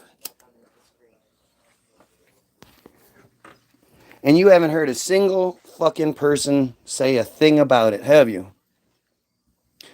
I've been working to not get offended by words. I mean, once you understand that you're supposed to, it makes it really hard to do it. It's not even something that is like hard to stop doing, right? Understand you're supposed to be like that. You're supposed to get upset. You're supposed to be offended. And if any of those things happen, then your brain isn't working like it should be. And you're not functioning at 100%. And that's all it takes. We blame slaves. We became slaves. And like people changed prices, changed, everyone died, had to fender for so. Not sure what you mean on that one. After 2011, yes, 100%. All women will and ain't need to be right. Yeah, well, I mean, I don't hear any of you guys admitting you're wrong about stuff. So. All right, so focus on that. Fend for so. My ex-girlfriend even said to me, sometimes you can't you just say that I'm right, even when I'm wrong, just to make me feel better? And I would ask her, why would you want that of me? How do you know then when I'm telling you the truth? I will absolutely tell my wife if something is ugly. If she puts on a dress and she's like, does this look good? I'll be like, no. Why? Because she knows when I say it does look good, then it's real. I'm saying it looks good. And why would I ever tell her something doesn't look good other than because it doesn't look good? I have no ulterior motives. What was the article? Is it emancipation? Is it emotional manipulation? Media is evil. See, the thing about stuff like this is when it's something like a Charlie Kirk or whatever, you're supposed to think that way. So it's going to tell. Israel Hayom is something that, like, it goes against the narrative. So if it goes against the narrative and they're talking about it, then you might want to pay attention to what's being said. And the thing about the Israel Hayom article that is really the most shocking to me is actually what the good guys say. You know, because the article again is it's a bunch of experts, really high level. You know, the head of the sexual assault trauma department of the University of, you know, all these really high ranking people, and they give these weird excuses. First of all, the article tells you repeatedly that, well, this stuff happens all over the world, not just in Israel. Just like you can tell it's Jews that are writing the article because they're putting in these little buffer pieces. Well, this does happen everywhere. It's not just Israel. Just so you know, it's not just Israel. It happens everywhere. But then the good guys will say things like, the police just don't have the resources available to be able to investigate these things. That's why all of these cases get closed without any proper investigation. The Israeli police don't have the money. Like that kind of bullshit. Or when they say things like the abusers make the abuse so horrendous, so out there that you know, when the children tell their parents about what happened, the parents don't believe them because it's just so far-fetched. Like that's just not real. As a parent, if my kid who is marked up or whose personality has changed or whatever comes up to me and says, "Dad, this happened to me," I don't care how outlandish it may seem, I'm going to believe my kid and at the very least, investigate it. There's no way I'm going to tell my kid, "Oh, well, you're just making that up." Oh, well, it was the chef that worked. But this is the way this works, right? We had gay men in the 80s. Now you don't know what it is. We've had gay men forever. There's always been gays. Yeah, when you... It's so stupid. People are just so stupid when it comes to that shit. If you have a problem with gays, then it's much deeper than you're willing to let on. Because why? What's your issue? Can you even express what your issue is with two people being in love, consenting adults being in love? Every other week. Can you tell me why that's not okay? Switches the What's wrong with that? out. He takes them all. Look, I told you as soon as I start talking about Israel Hayom, they're going to come out of the woodworks. Right?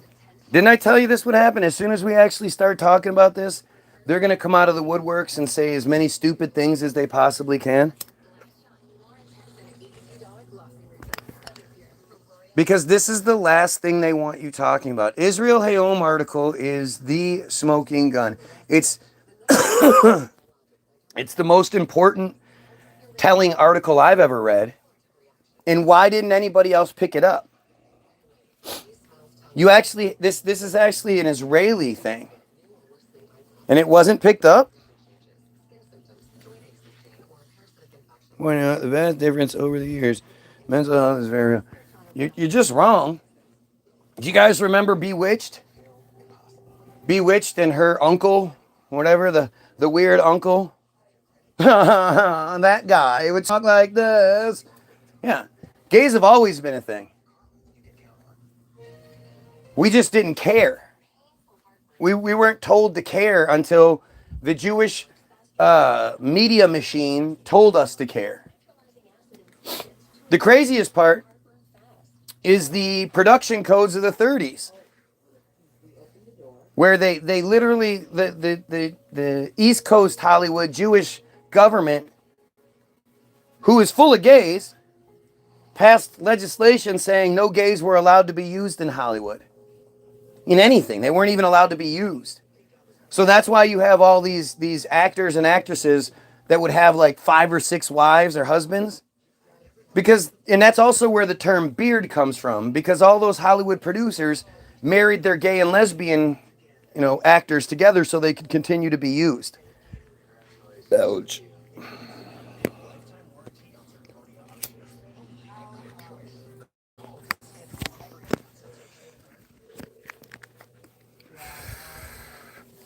It's all Jewish manipulation.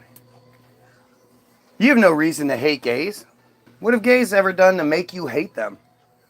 It's always amazing to me how there's so much negative attention towards gay and trans. And people will hide behind, "Well, I'm just trying to protect the children." Yet those same people aren't out there protesting the church when the church is the one that's been consistently violating children. They're not out there protesting the little girl beauty pageants, where again, children have been violated. They're not out there protesting Pee-wee football, where little boys' brains are being scrambled from a very young fucking age. Nah.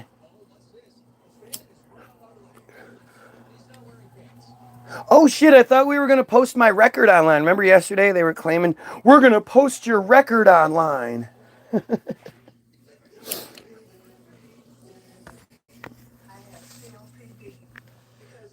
It's fucking wild, man. The bigger issue is the medical drugs warping children's minds, warping minds of children into, or who are unaware of what's actually happening. Again, that's been happening for a long fucking time. Who is behind it? Who? You have to ask who. But any notion that gay is created is fucking stupid.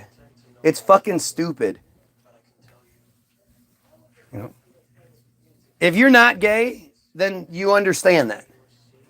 Gay is 100% not a choice. It's 100% not something that can be programmed. If you're not gay, you're not gay. Can't do anything about it. If you're a dude and you can look at a dick and be like, that looks good, well, that's on you. And people that think gay is a choice, I believe it is. For you, I believe it is a choice. I believe you have some gay stuff that you just don't act on, and that's why you think it's a choice. And I feel bad for you. Maybe if you acted on those things, those desires you clearly have, you might not be such a hateful person.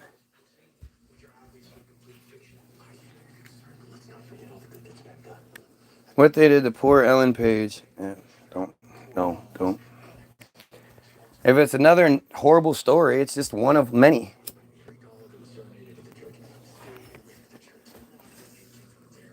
You guys really need to focus on Israel Hayom. I really want all of you to read it. At the very least, read it and tell me what I'm wrong about. Back when COVID was such a thing, but they still had to film their TV shows, so these actors are stuck doing all their shit in masks. It'd be funny if it wasn't about to happen again. If they weren't about to bring out Sears, S-E-E-R-S. The 2025 COVID that's going to be way worse. They're going to lock us down. They're going to mandate this. It's about to get really bad.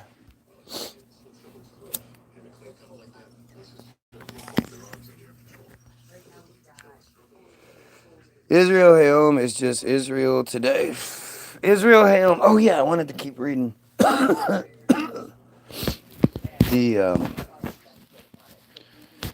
article about it.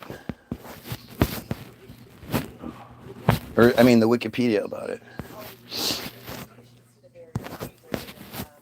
All right, so the history of Israel Hayom. Israel Hayom's print edition, quote, financed by the American casino billionaire Sheldon Adelson, was launched on July 30th, 2007, competing directly with Israeli, another free daily. That same year, Mariv editor Dan Margalit. That's the other thing. If you think Jews are identifiable by their names, they are, but there's plenty of them. Perez. You wouldn't think a Perez would be a Jew, but they're very much everywhere. You wouldn't think a Margalit would be a Jew. Maybe you would. I don't know. Left their newspaper to write for Israel Hayom. A weekend edition was launched in October 2009. In 2014, Israel Hayom bought Israeli media outlets Markor Rishon and some other shit. Some Hebrew shit, I don't know. In May 2014, the name Mariv was removed from the NRG log, and it was rebranded as NRG. Following the acquisition, an antitrust complaint was filed against Israel Hayom, which resulted in a court order that requested the transfer of the Mariv domain name to Mariv Weekly. In 2017, NRG was renamed NRG 360, and on January 10th, 2018, the website closed. All of its contents was merged into the Makor Rishon website. Later that year, it is believed, was when Sheldon Adelson invested at least $50 million in Israel Hayom. At least. Critics of Adelson's involvement claimed that the distribution of free newspapers hurt free enterprise and targeted Israel's print newspaper industry, as Israel Hayom was then Israel's only free-of-charge national newspaper. The bill passed the first reading in the Knesset, but not subsequent ones. In 2016, Adelson's attorney announced that although it was commonly believed that Adelson owned the newspaper, it was owned by a relative of his. Oh, that must be it. I'm not leaving you out. You're gonna go upstairs and shit, and I'm not having that. He won't shit in his dad's bedroom. I will. But he'll get annoyed by Faith the whole time. Meth is a terrible thing. I can't tell where the hell this guy is coming from or going. Definitely homosexuality while blaming the Jewish community. I'm going back to watching documentaries, says some dumbass. Why would some dumbass say something like that? Other than, again, notice how whenever I start talking about certain shit, I'm crazy. It's mental issues. It's just mental issues. I'm just crazy and meth and all that stuff. Man, before Marvin, like, never disappeared. Isn't it strange how that works?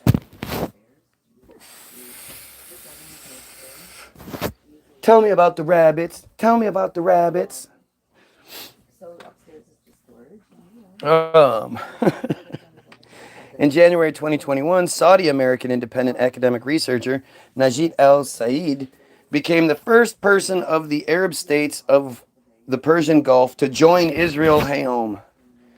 In June 2024, Israel Hayom announced a significant partnership with the tabloid Bild, Germany's biggest Springer news outfit. It involves joint articles and investigations that are published simultaneously in both countries. So let's take a look at your boy.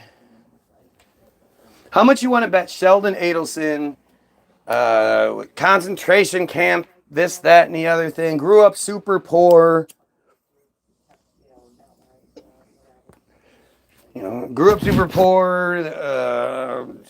family killed in concentration camp, some kind of bullshit along those lines. Let's just see. Sheldon Gary Adelson. August 4th, 1933, January 11, 2001. Was an American businessman, investor, and political donor. He was the founder, chairman, and chief executive officer of Las Vegas Sands Corporation, which founded the Marina Bay Sands luxury resort in Singapore, and the parent company of Venetian Macau Limited, which operated the Venetian Las Vegas and the Sands Expo and Convention Center. He owned the Israeli free daily newspaper Israel Hayom, the Israel weekly newspaper Makor Rishon, and the American daily newspaper, the Las Vegas Review Journal. Don't you think that's a conflict of interest that one dude owns all of those media outlets? Because he's sick. I think that's kind of strange. Born in Boston, Massachusetts. Oh, so he's just going to be poor. He'll just have the poor Jewish family that he somehow over. The poor Jewish family that sent him to the private schools and, all that typical bullshit. Adelson created the Adelson Foundation in 2007, a private charity focusing on health care and support of Israel and the Jewish people. Fuck everyone else.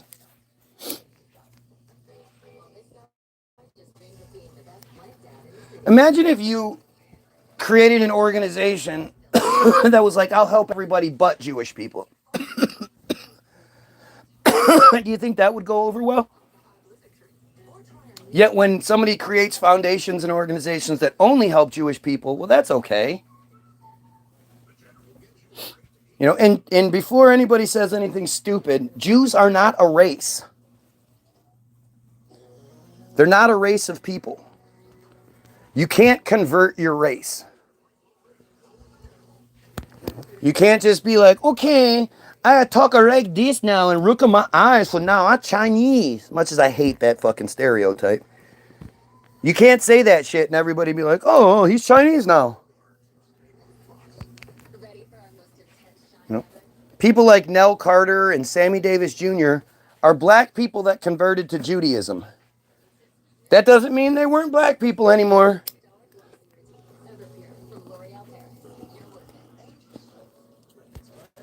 Jews are not a race.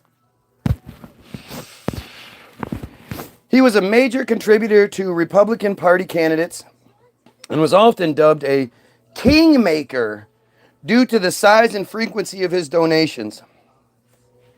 He was Donald Trump's largest donor in 2016 and 2020, considering, he was about to die and all, providing the largest donation to Trump's 2016 campaign.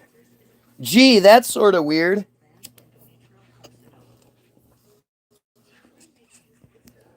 Why is this man who is only interested in Israel and Jewish supremacy donating more money than anybody else to Donald Trump? Seems a little fishy. Look at, guy needs to be talking about something else. I want to watch him talk about stuff. I just don't want to watch him talk about this anymore. Says the dumbass who's been here for basically the whole 2 hours crying. What American hears this kind of shit and goes, yeah, I don't care about this stuff. I don't care. This is stupid. What do I care? This has nothing to do with anything going on. Yeah, so what? He's Trump's biggest donator. What does Trump have to do with anything? So he provided the largest donation to Trump's 2016 campaign, his presidential inauguration, his defense fund against the Mueller investigation into Russia interference, and his 2020 campaign. That's a lot of fucking money. He was also a major backer of Israel's Prime Minister Benjamin Netanyahu. Man, it's a good thing I'm making all this stuff up, right?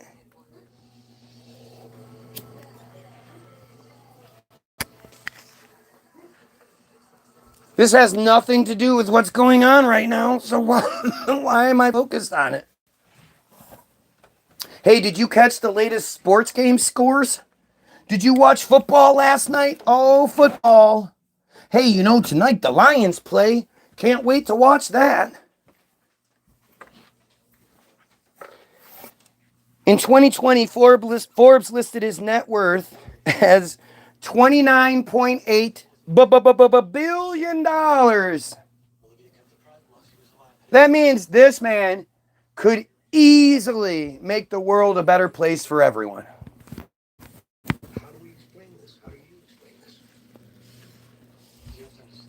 This man could give everybody in the fucking world $1 million and still be insanely rich.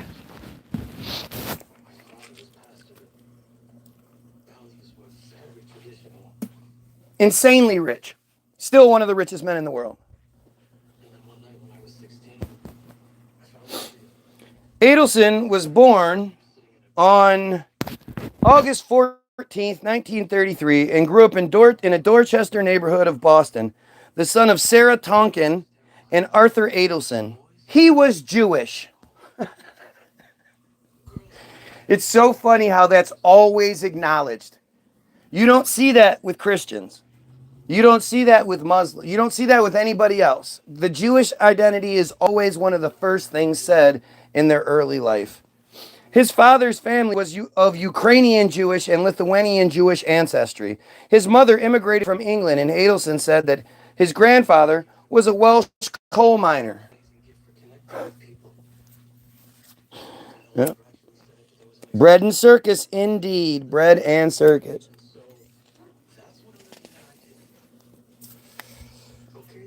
His father was a taxi driver, and his mom ran a knitting shop. What did I tell you? Just some ordinary, just a taxi driver and a knitting shop. Yup, that's all. That's all. He began his business career at the age of 10 when he borrowed $200 from his uncle and purchased a license to sell newspapers in Boston at 10 years old. In 1948, at the age of 15, he borrowed $10,000 from his uncle to start a candy vending machine business. You mean his newspaper selling business wasn't working out enough that he needed to borrow another? And who was this uncle that he borrowed it from? We're sort of leaving out who that uncle is. There's no name of who that uncle is, no identity. He attended the City College of New York, but did not graduate. He attended trade school in a failed attempt to become a court reporter, then joined the Army, where in the Army he won the Silver Star for blah, blah, blah. Watch. Oh, they're not even going to say that. After being discharged from the Army, he established a business. He just established it. Get out of the Army, to be discharged from the Army, and you're just a business establisher.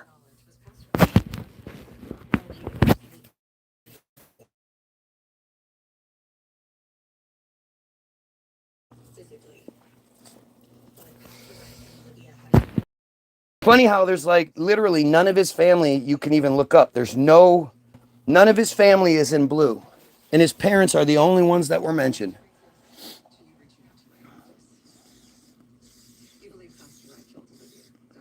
He established a business selling toiletry kits, then started another business, De-Ice-It, which marketed a chemical spray that cleared ice from windshields.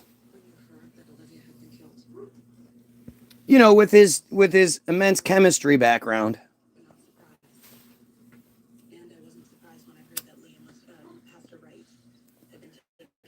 You can find more details about people from like the 1600s than you can about one of the richest men in our time. Just like Charlie's widow's family. I see so much distraction when it comes to the Charlie Kirk shit. It's so good. Look at they're behind partitions. They have their masks on because they're in court.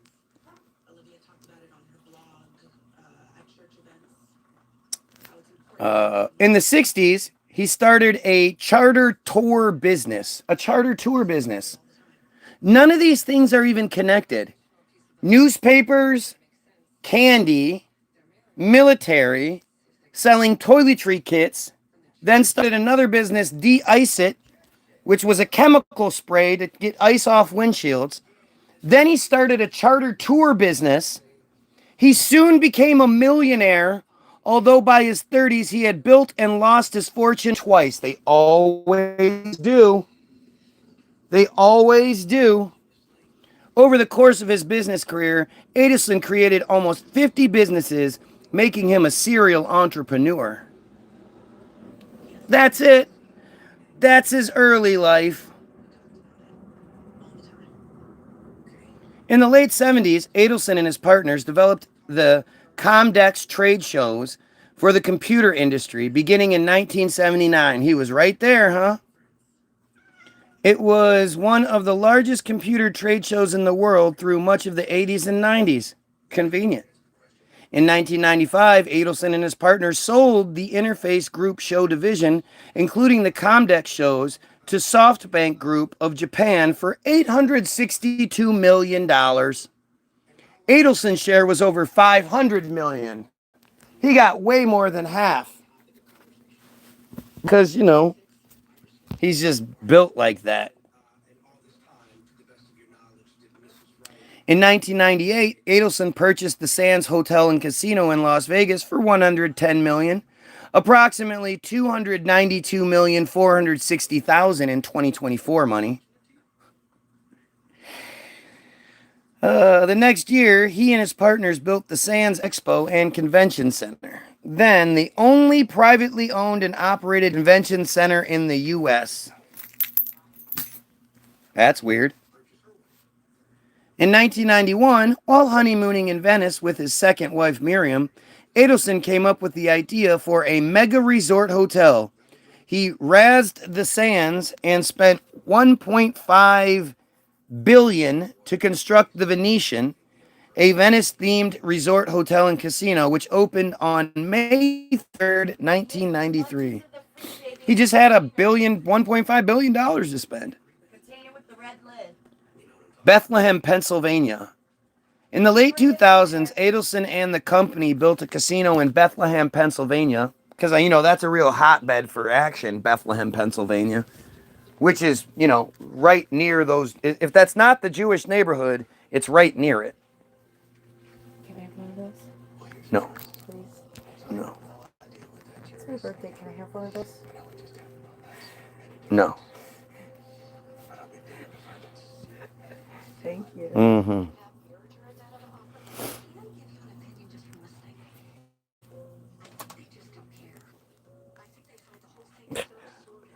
Here's an 1878 map of Bethlehem, Pennsylvania. You know, probably just before the big fire that destroyed everything.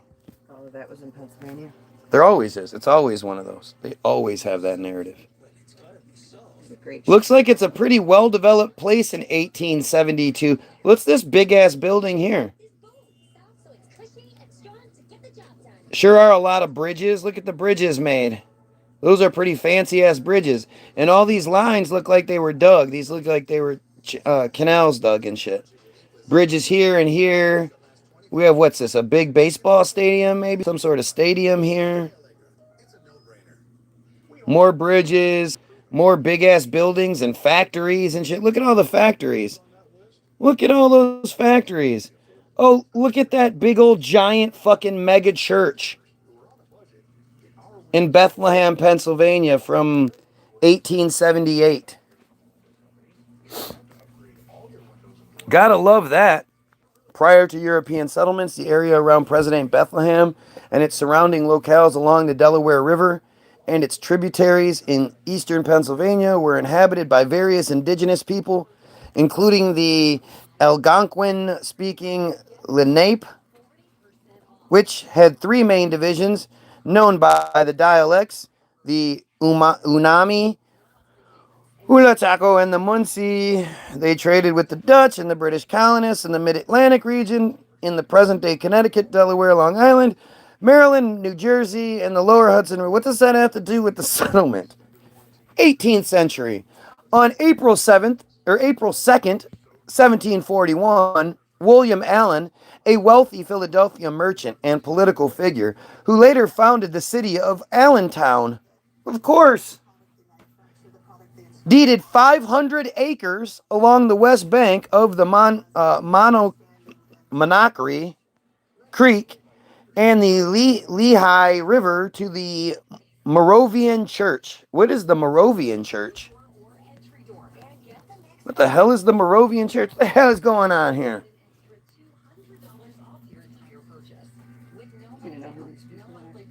Moravian Church is one of the oldest Protestant denominations in Christianity, dating back to the Bohemian Reformation of the 15th century and the original Unity of the Brethren,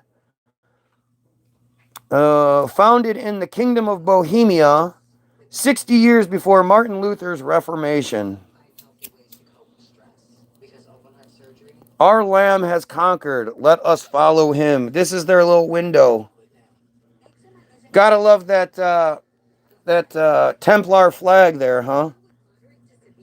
You guys see the Templar flag, or is that just you just stupid?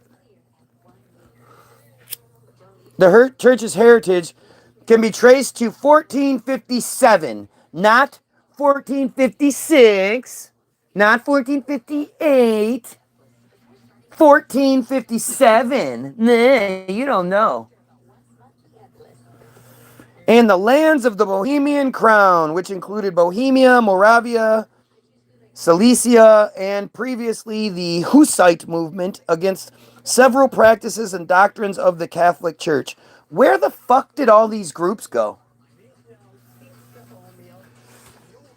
How did they get destroyed? How were they such big things that they became historical pieces in the framework? And yet today, I've never heard anybody be like, yeah, I'm from the Bohemian Crown, the lands of the Bohemian Crown. Its name derived from exiles who fled the Moravia to Saxony in 1722 to escape the Counter-Reformation established by the Christian community of Herrnhut. Hence, it is also known in German as the... who gives a fuck? I love how every story makes it sound like everybody is escaping from Christianity because they're just killing people. They're just fucking killing everybody that doesn't agree with them. The modern Unitas Fratrum Fratrum, has about 1 million members worldwide, continuing their tradition of missionary work, such as in the Americas and Africa, which is reflected in their broad global distribution. Moravians continue many of the same practices established in the 18th century. Why? What was so significant about them? Including placing a high value on a personal conversion to Christ, calling the new birth, and piety, good works, and evangelicalism, including establishment of missions, non-resistance, ecumenism, and music. Non-resistance. The Moravian Church's emblem is the Lamb of God with the flag of victory. You mean the Templar flag. Surrounded by the Latin inscription, our Lamb has conquered, let us follow him. It's weird how they all have such similar symbology, but they're different. Apart from the Moravian Church, the more conservative Unity of the Brethren, based in Texas, as well as the Czechoslovak Hussite Church, based in the Czech Republic and Slovakia, are denominations of the same Hussite Moravian theological tradition. And to think, like, okay, so somebody went into an area where they already had a belief structure, and they were like, hey, check this out. And everybody was like, okay, that sounds good. Well, let's go with that now.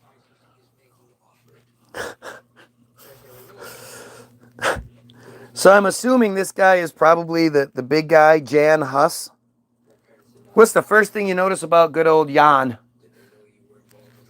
What do we notice about Jan that sort of stands out above everything else?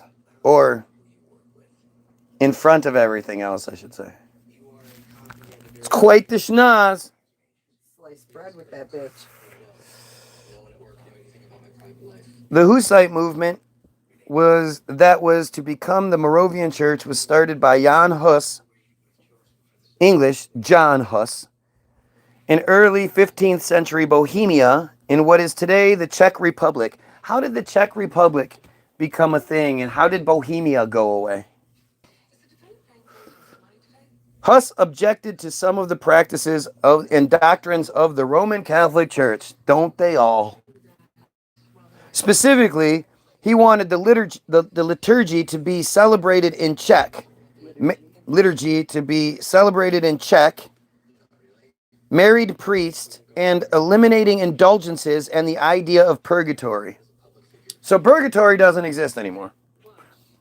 Remember, the church was just like, for the UFOs and purgatory's gone. For the thousands of years of people suffering that lose a kid at an early age, a baby in childbirth or whatever, all these women that had to suffer with the idea that they wouldn't see their child in the afterlife because the child was stuck in purgatory because it wasn't baptized yet, and all that bullshit.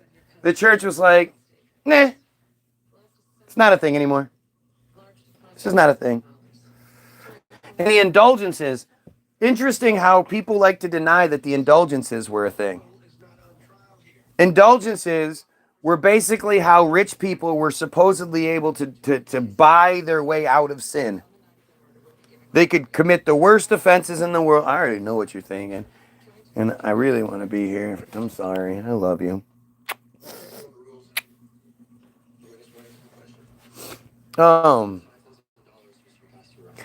Jesus is stupid. Yay! Yes, you're wearing the goddess feet. There you go. That my wife bought me.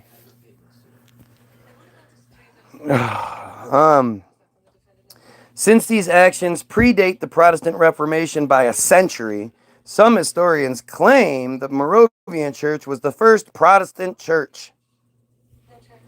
Oh, it's just so dumb. It's just so dumb. It would take forever to read it. So the thing about so much of this is it's all just right there, right?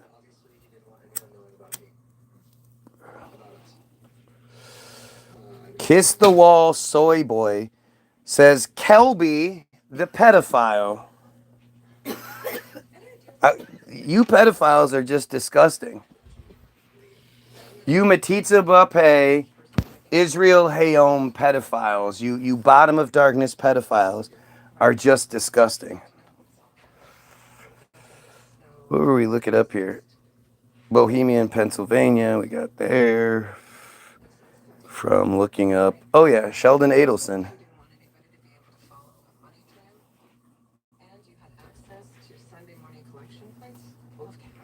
In the 70s, Sheldon Adelson lived in Massachusetts with his wife, Sandra, and her three children, Mary, Gary, and Shelley, whom Sheldon adopted when they were young. Huh, that's weird. Because he doesn't have any actual children. You know why? Because he was a gay man. If you see his wife, she was as manly looking as she can be. Look at that broad. She is grody. She looks like a Barbra Streisand. She looks like an old fat Barbara. Adelson met Miriam Farbstein Oxshorn, a medical doctor, on a blind date the following year. They married in 1991. She was previously married to a Tel Aviv physician, Dr. Ariel Oshorn, with whom she had 2 daughters. Miriam Miri Faberstein was born in Mandatory Palestine in 1945. But Palestine doesn't exist. Palestine doesn't exist, right? I can't do the Charlie because my gums don't look all fucking weird like Charlie's. To parents that fled Poland before the Holocaust and settled in the city of Haifa. After earning a Bachelor of Science in Microbiology and Genetics from the Hebrew University of Jerusalem and a medical degree from Tel Aviv's University and Tel Aviv University's Sackler Medical School, she went on to become the chief internist and an emergency room in Tel Aviv's hospital. Like, who gives a fuck? I'm looking up Sheldon Adelson here. Why am I finding out about his random Jewish stepdaughter? Isn't this weird? Litigation. Ooh. In June 2008, a June 2008 profile in the New Yorker detailed several controversies involving Adelson. Gee, I wonder if he has any Epstein connections. Probably not. You didn't hear it, but he's Trump's biggest donator to not only his both campaigns, his inauguration, and his defense fund. This guy who only seems to care about Jewish stuff and Israel stuff is Trump's biggest donator. Of course, he came from, he was poor boy from New York. At 10 years old, he borrowed $200 from his uncle to start a newspaper business. A few years later, he borrowed another $10,000 from his uncle to start a candy business. At 15. Then he went to the army where he was discharged and came out and created the ice-it business, which was chemical spray to get the ice off windows. All those related things. Oh no, first when he got out, he sold toiletry kits. Then he started the de-ice-it business. His dad was a taxi driver and his mom owned a knit shop. Makes all the sense, right? Doesn't it? 2008. Detailed the controversy involving him. In 2008, Richard Dick Swin, a Hong Kong businessman who helped Adelson make connections with leading Chinese officials in order to obtain the Macau license, took Adelson to court in Las Vegas, alleging he had reneged on his agreement to allow Swin to profit from the venture. Swin won a $43.8 million judgment. In November 2010, the Nevada Supreme Court overturned the judgment and returned the case to the lower court for further consideration. Can you imagine being like, holy shit, I actually won? And Adelson's just like, yo, okay, you won. Let me just talk to my boys at the higher court. Belch. In 2013 retrial, the jury awarded Swin a verdict of $70 million. The judge added another $31.6 million in interest, bringing the total judgment against Adelson to $101.6 million. Adelson was in the process of appealing again. Adelson faced another trial. Adelson was in the process of appealing again. Well, then what happened? Adelson faced another trial over claims by 3 alleged middlemen in the deal who sued for at least $450 million.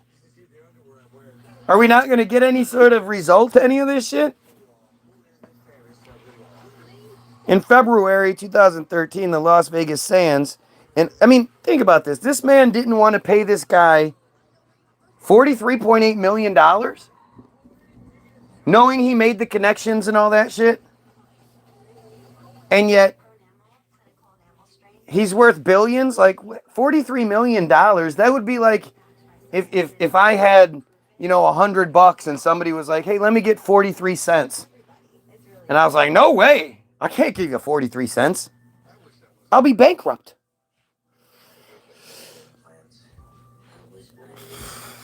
What's the matter, dumbasses? Don't you have anything to say here?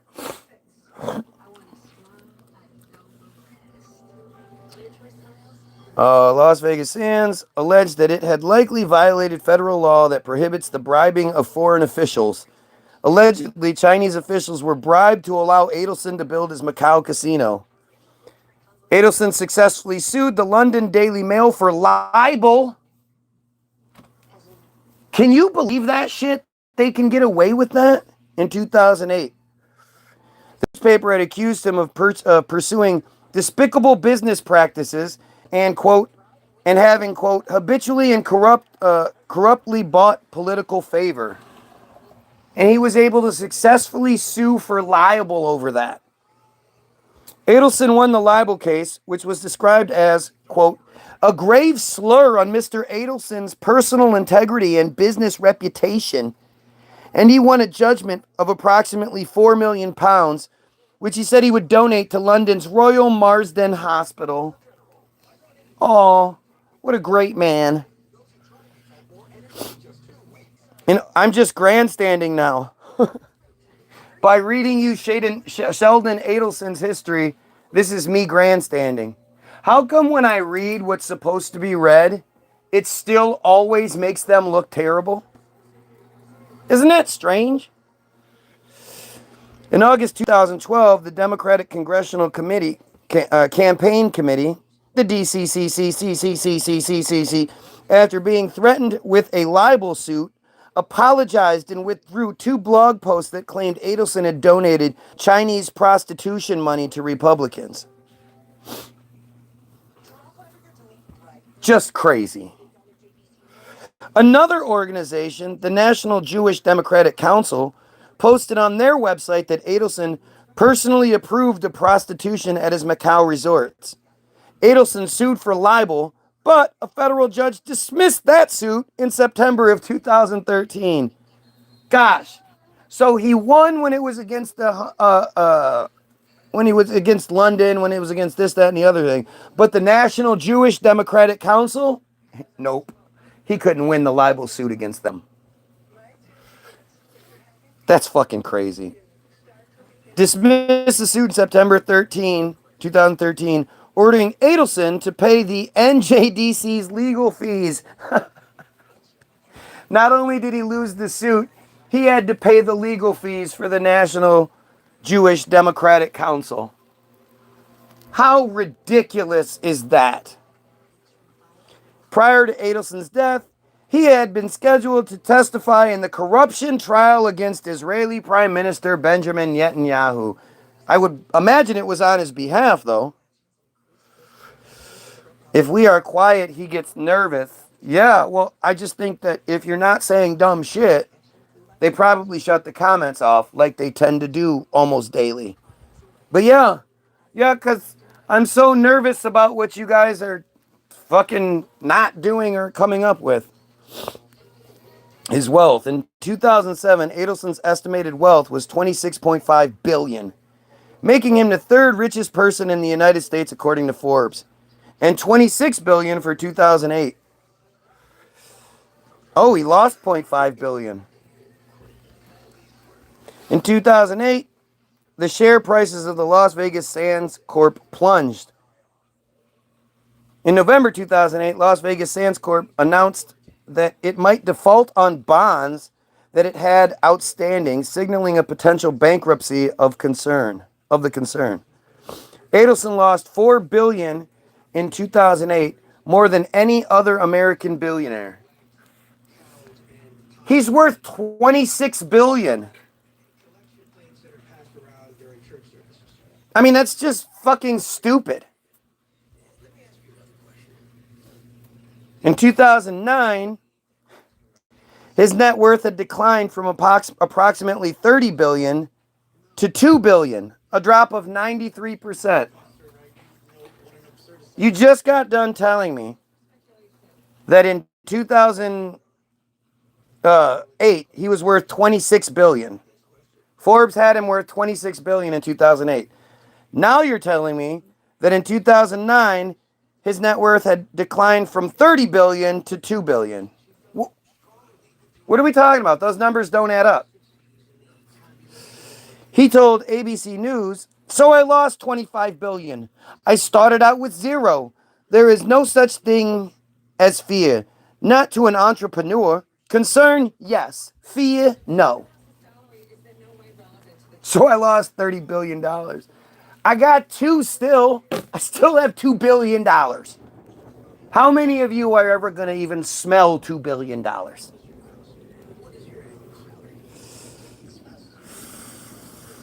In the Forbes 2009 World Billionaire list, Adelson's ranking dropped from number 178 with a net worth of dropped to number 178 with a net worth of $3.4 billion. At $3.4 billion, he's the 178th richest man in the world. With $3.4 billion. Wait. So now in the Forbes 2009 World's Billionaire list, dropped with a net worth of $3.4 billion. But you just told me that it dropped from $30 billion to $2 billion. Which numbers am I supposed to believe? In 2009, did he have $2 billion or did he have $3.4 billion? Does it matter? As far as the rankings go and whatnot, well, it matters. It matters in the credibility of the information we're given, right? If the numbers don't match that are given in the same fucking paragraph, then how do we know any of it's true? I mean, it might not seem like a lot, but there's a huge difference between 3.4 billion and 2 billion. Huge. I bet that would, I bet if 3.4 billion is 178, I bet you 2 billion is like number, 400 or some shit.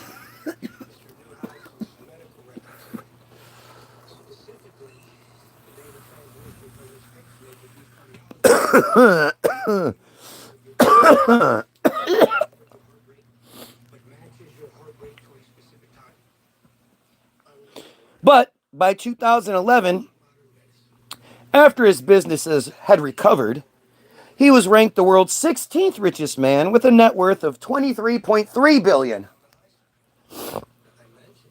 Those are some pretty fucking drastic swings. He basically made $20 billion in 2 years. In 2013, Adelson earned a top ranking on Forbes' annual Biggest Winner list. His dramatic growth as a result of his success with his casinos in Macau and Singapore added an estimated $15 billion to his net worth during that year. In 2013, Adelson was worth $37.2 billion Forbes, and in December of 14, his net worth was $30.4 billion. So he lost another $7 billion in that year alone? What the fuck are we talking about? Adelson owned a fleet of private jets through Las Vegas Sands. On January 2nd, 2017, Adelson's Airbus A340-500 jet set a record for the Ben Gurion Airport by making the longest flight ever, leaving the airport by flying nonstop to Honolulu, Hawaii, by way of the Arctic Ocean. Really? Really?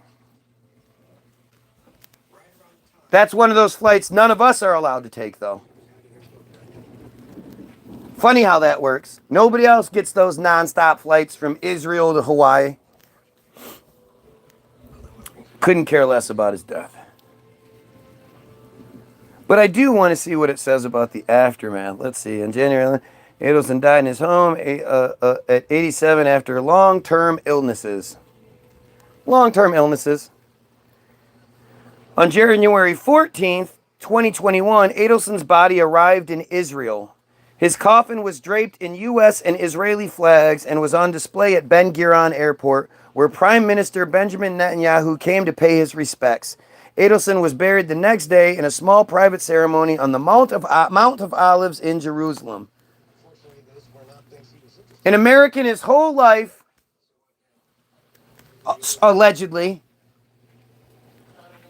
No family, no nothing to talk about, these mysterious wives and all this. Sounds like an Epstein agent to me, where he's a creation. He's an Israeli creation. That's why he is... His history is so fucking weird and nonsensical. He was created. He's an agent. He's an Epstein. He's a Maxwell.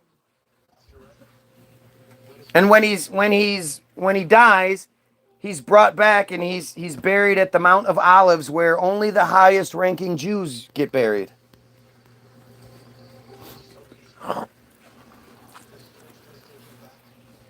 It's all right here, guys. None of this shit is hard to figure out.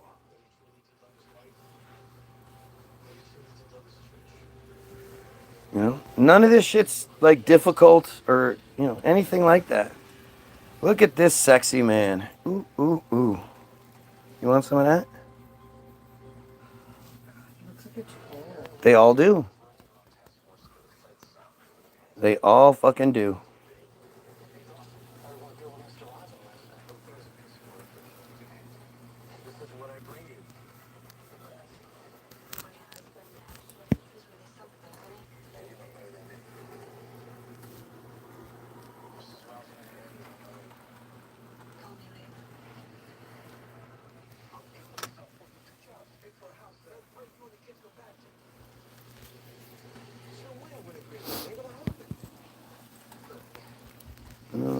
Despite numerous searches and the unsealing of the Jeffrey Epstein flight logs, there is no credible evidence or reported association linking billionaire Sheldon Adelson to Epstein. Well, there we go. A search of unsealed flight logs does not show Adelson's name. The topic may arise from broad discussions about the associations of Epstein or the political figures like Donald Trump. So he was best buddies with Trump. He was Trump's biggest financier and all these other things. Trump was best buddies with Epstein, but there's no connection between the three of them. It's just boring. Like Trump was right. It's boring the way that they present it to us. That we're just so stupid. We're supposed to just accept it all like they say. I'm so tired of this narrative. But I'm also, like I keep saying, like I'm really getting sick of the Christians. Huh? There was a big ass seed at the end of it. I was like, what the hell? It looked like wood. The Christians are just so... It's so shocking that people can be such willing, like insisting that they be slaves. They insist on it. You just had it. Don't steal mine. You just had it.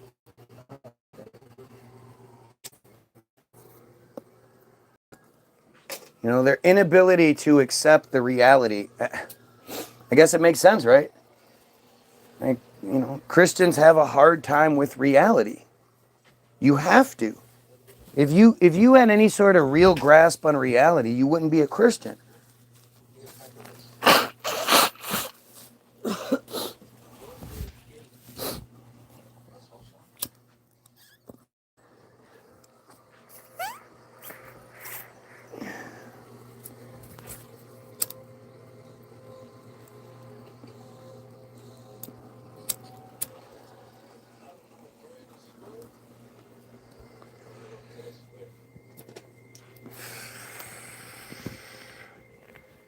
I've seen this episode at least 5 times. Don't even begin to claim like you haven't seen this episode. At least 5 times. I don't remember it all. The dialogue is fantastic. It's fantastic now. Now it's fantastic. Yeah. That's the best of the shows.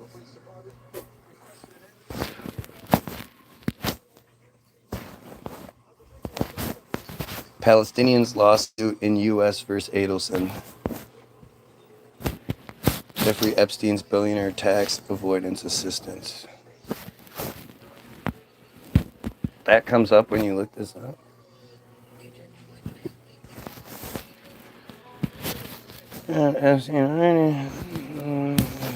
Strategy exploits a loophole that Congress eventually unintentionally left open when it passed provisions related to Ganter retained annuity trusts, or GRATs, in 1990. They unknowingly, unwillingly left that open, unintentionally left that open, huh? Nobody from the government found that little loophole, and then when they did, they didn't just close it real quick. Use of these trusts already has cost the IRS, by one estimate, well over $100 billion in the last 2 decades.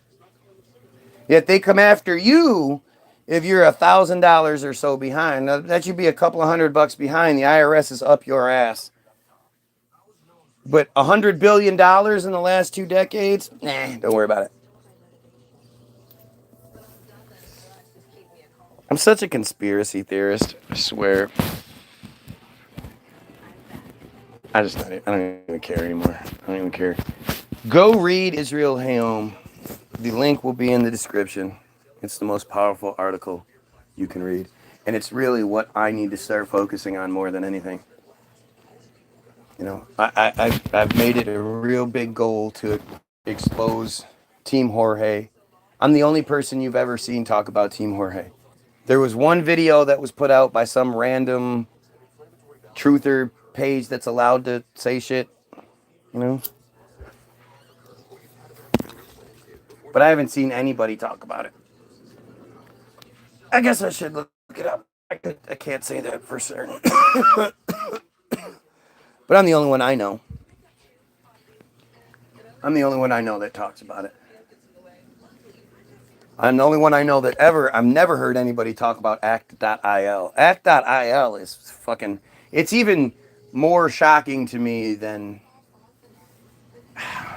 I mean, I told you guys about Team Jorge and I told you guys about act.il long before I had proof of those things. The idea that there are Jewish programs, that bot farms that attack people like me, like, to me, that's been obvious for a long time. But 2023 was when it was finally exposed with the Team Jorge thing. Act.il, I just stumbled across that in the last year. I've never heard anybody talk about act.il. And act.il is the thing that entices the regular Jews to do the same thing, except they get prizes and shit. They get cars and trips and, you know, you name it. Goyim children for them to fuck with. Who knows?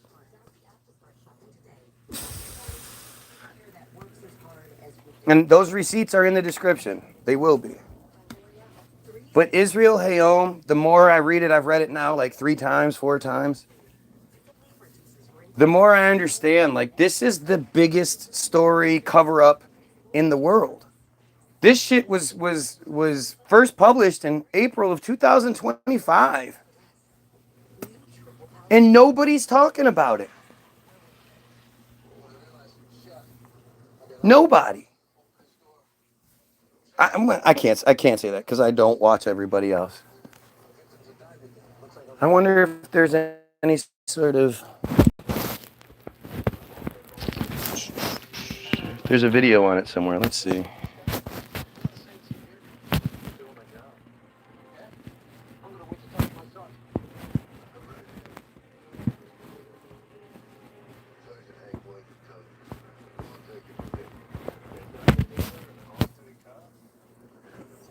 Dope. 7 years ago. Let's go search filters. Upload date. Nope. Not a single fucking story. Avitka Bigham, investigative journalist with Israel Hayom from 7 years ago, is the only thing that pops up. Why is this not being talked about everywhere? Why do I care about Jewish children being sexually assaulted more than anyone else does? Me? Like, I hate that fucking cult, right? I hate that piece of shit cult. A bubbler now? You hear bubbles coming through?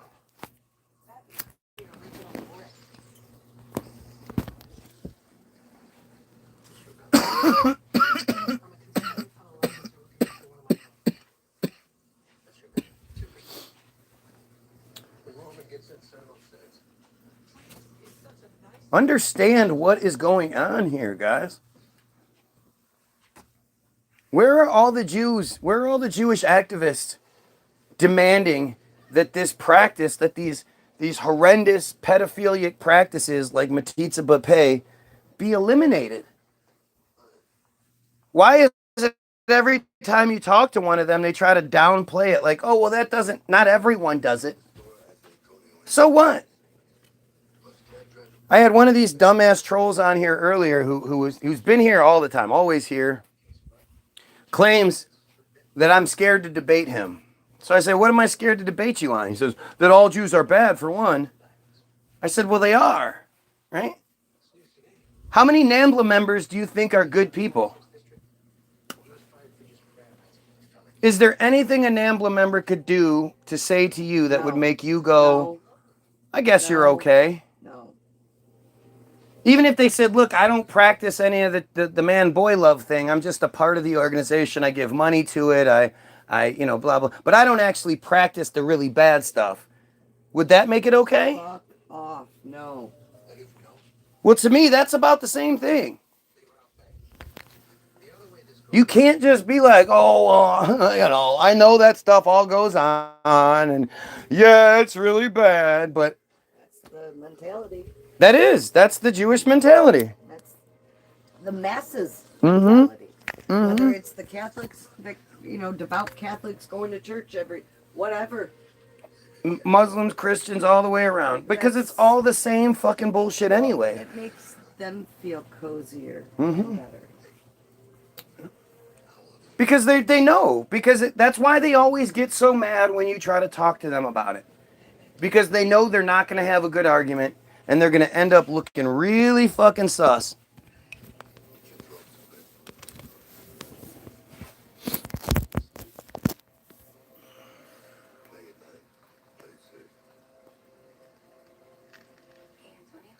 Name 10. How about 3? Benjamin Netanyahu, Itmar Ben-Gvir, and Bezalel Smotrich. How about just those guys?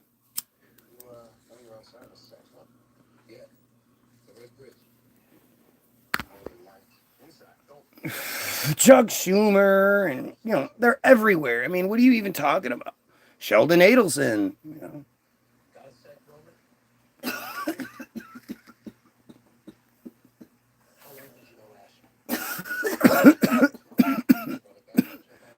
It's so much more and worse than you think it is. And those are really, really horrible people that we should be focusing on. And we just don't. How about Donald Trump? Let's name that one. Zuckerberg, there you go. Bezos. I mean, if you look up like Larry Fink, you look up the whole fucking CEO list of everything, the high-ranking employee lists of like everything, Disney and Comcast, and you fucking name it. It's just insane. It's insane.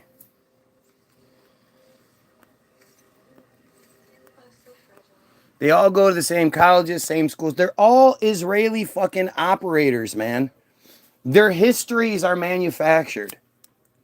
Oh yeah, Derek. They're manufactured. I always wonder, how does this chick just know how to be like really sexy? How do people know how to do that? Right, but how does she know how to do the lip bites and all the weird little looks, the way she moves, all of it? She knows exactly how to just be sexy. It's strange. I wonder what that's like.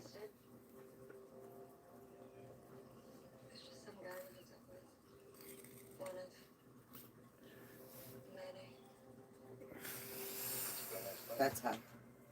Oh yeah, super hot. One of many. Nothing hotter than Learned.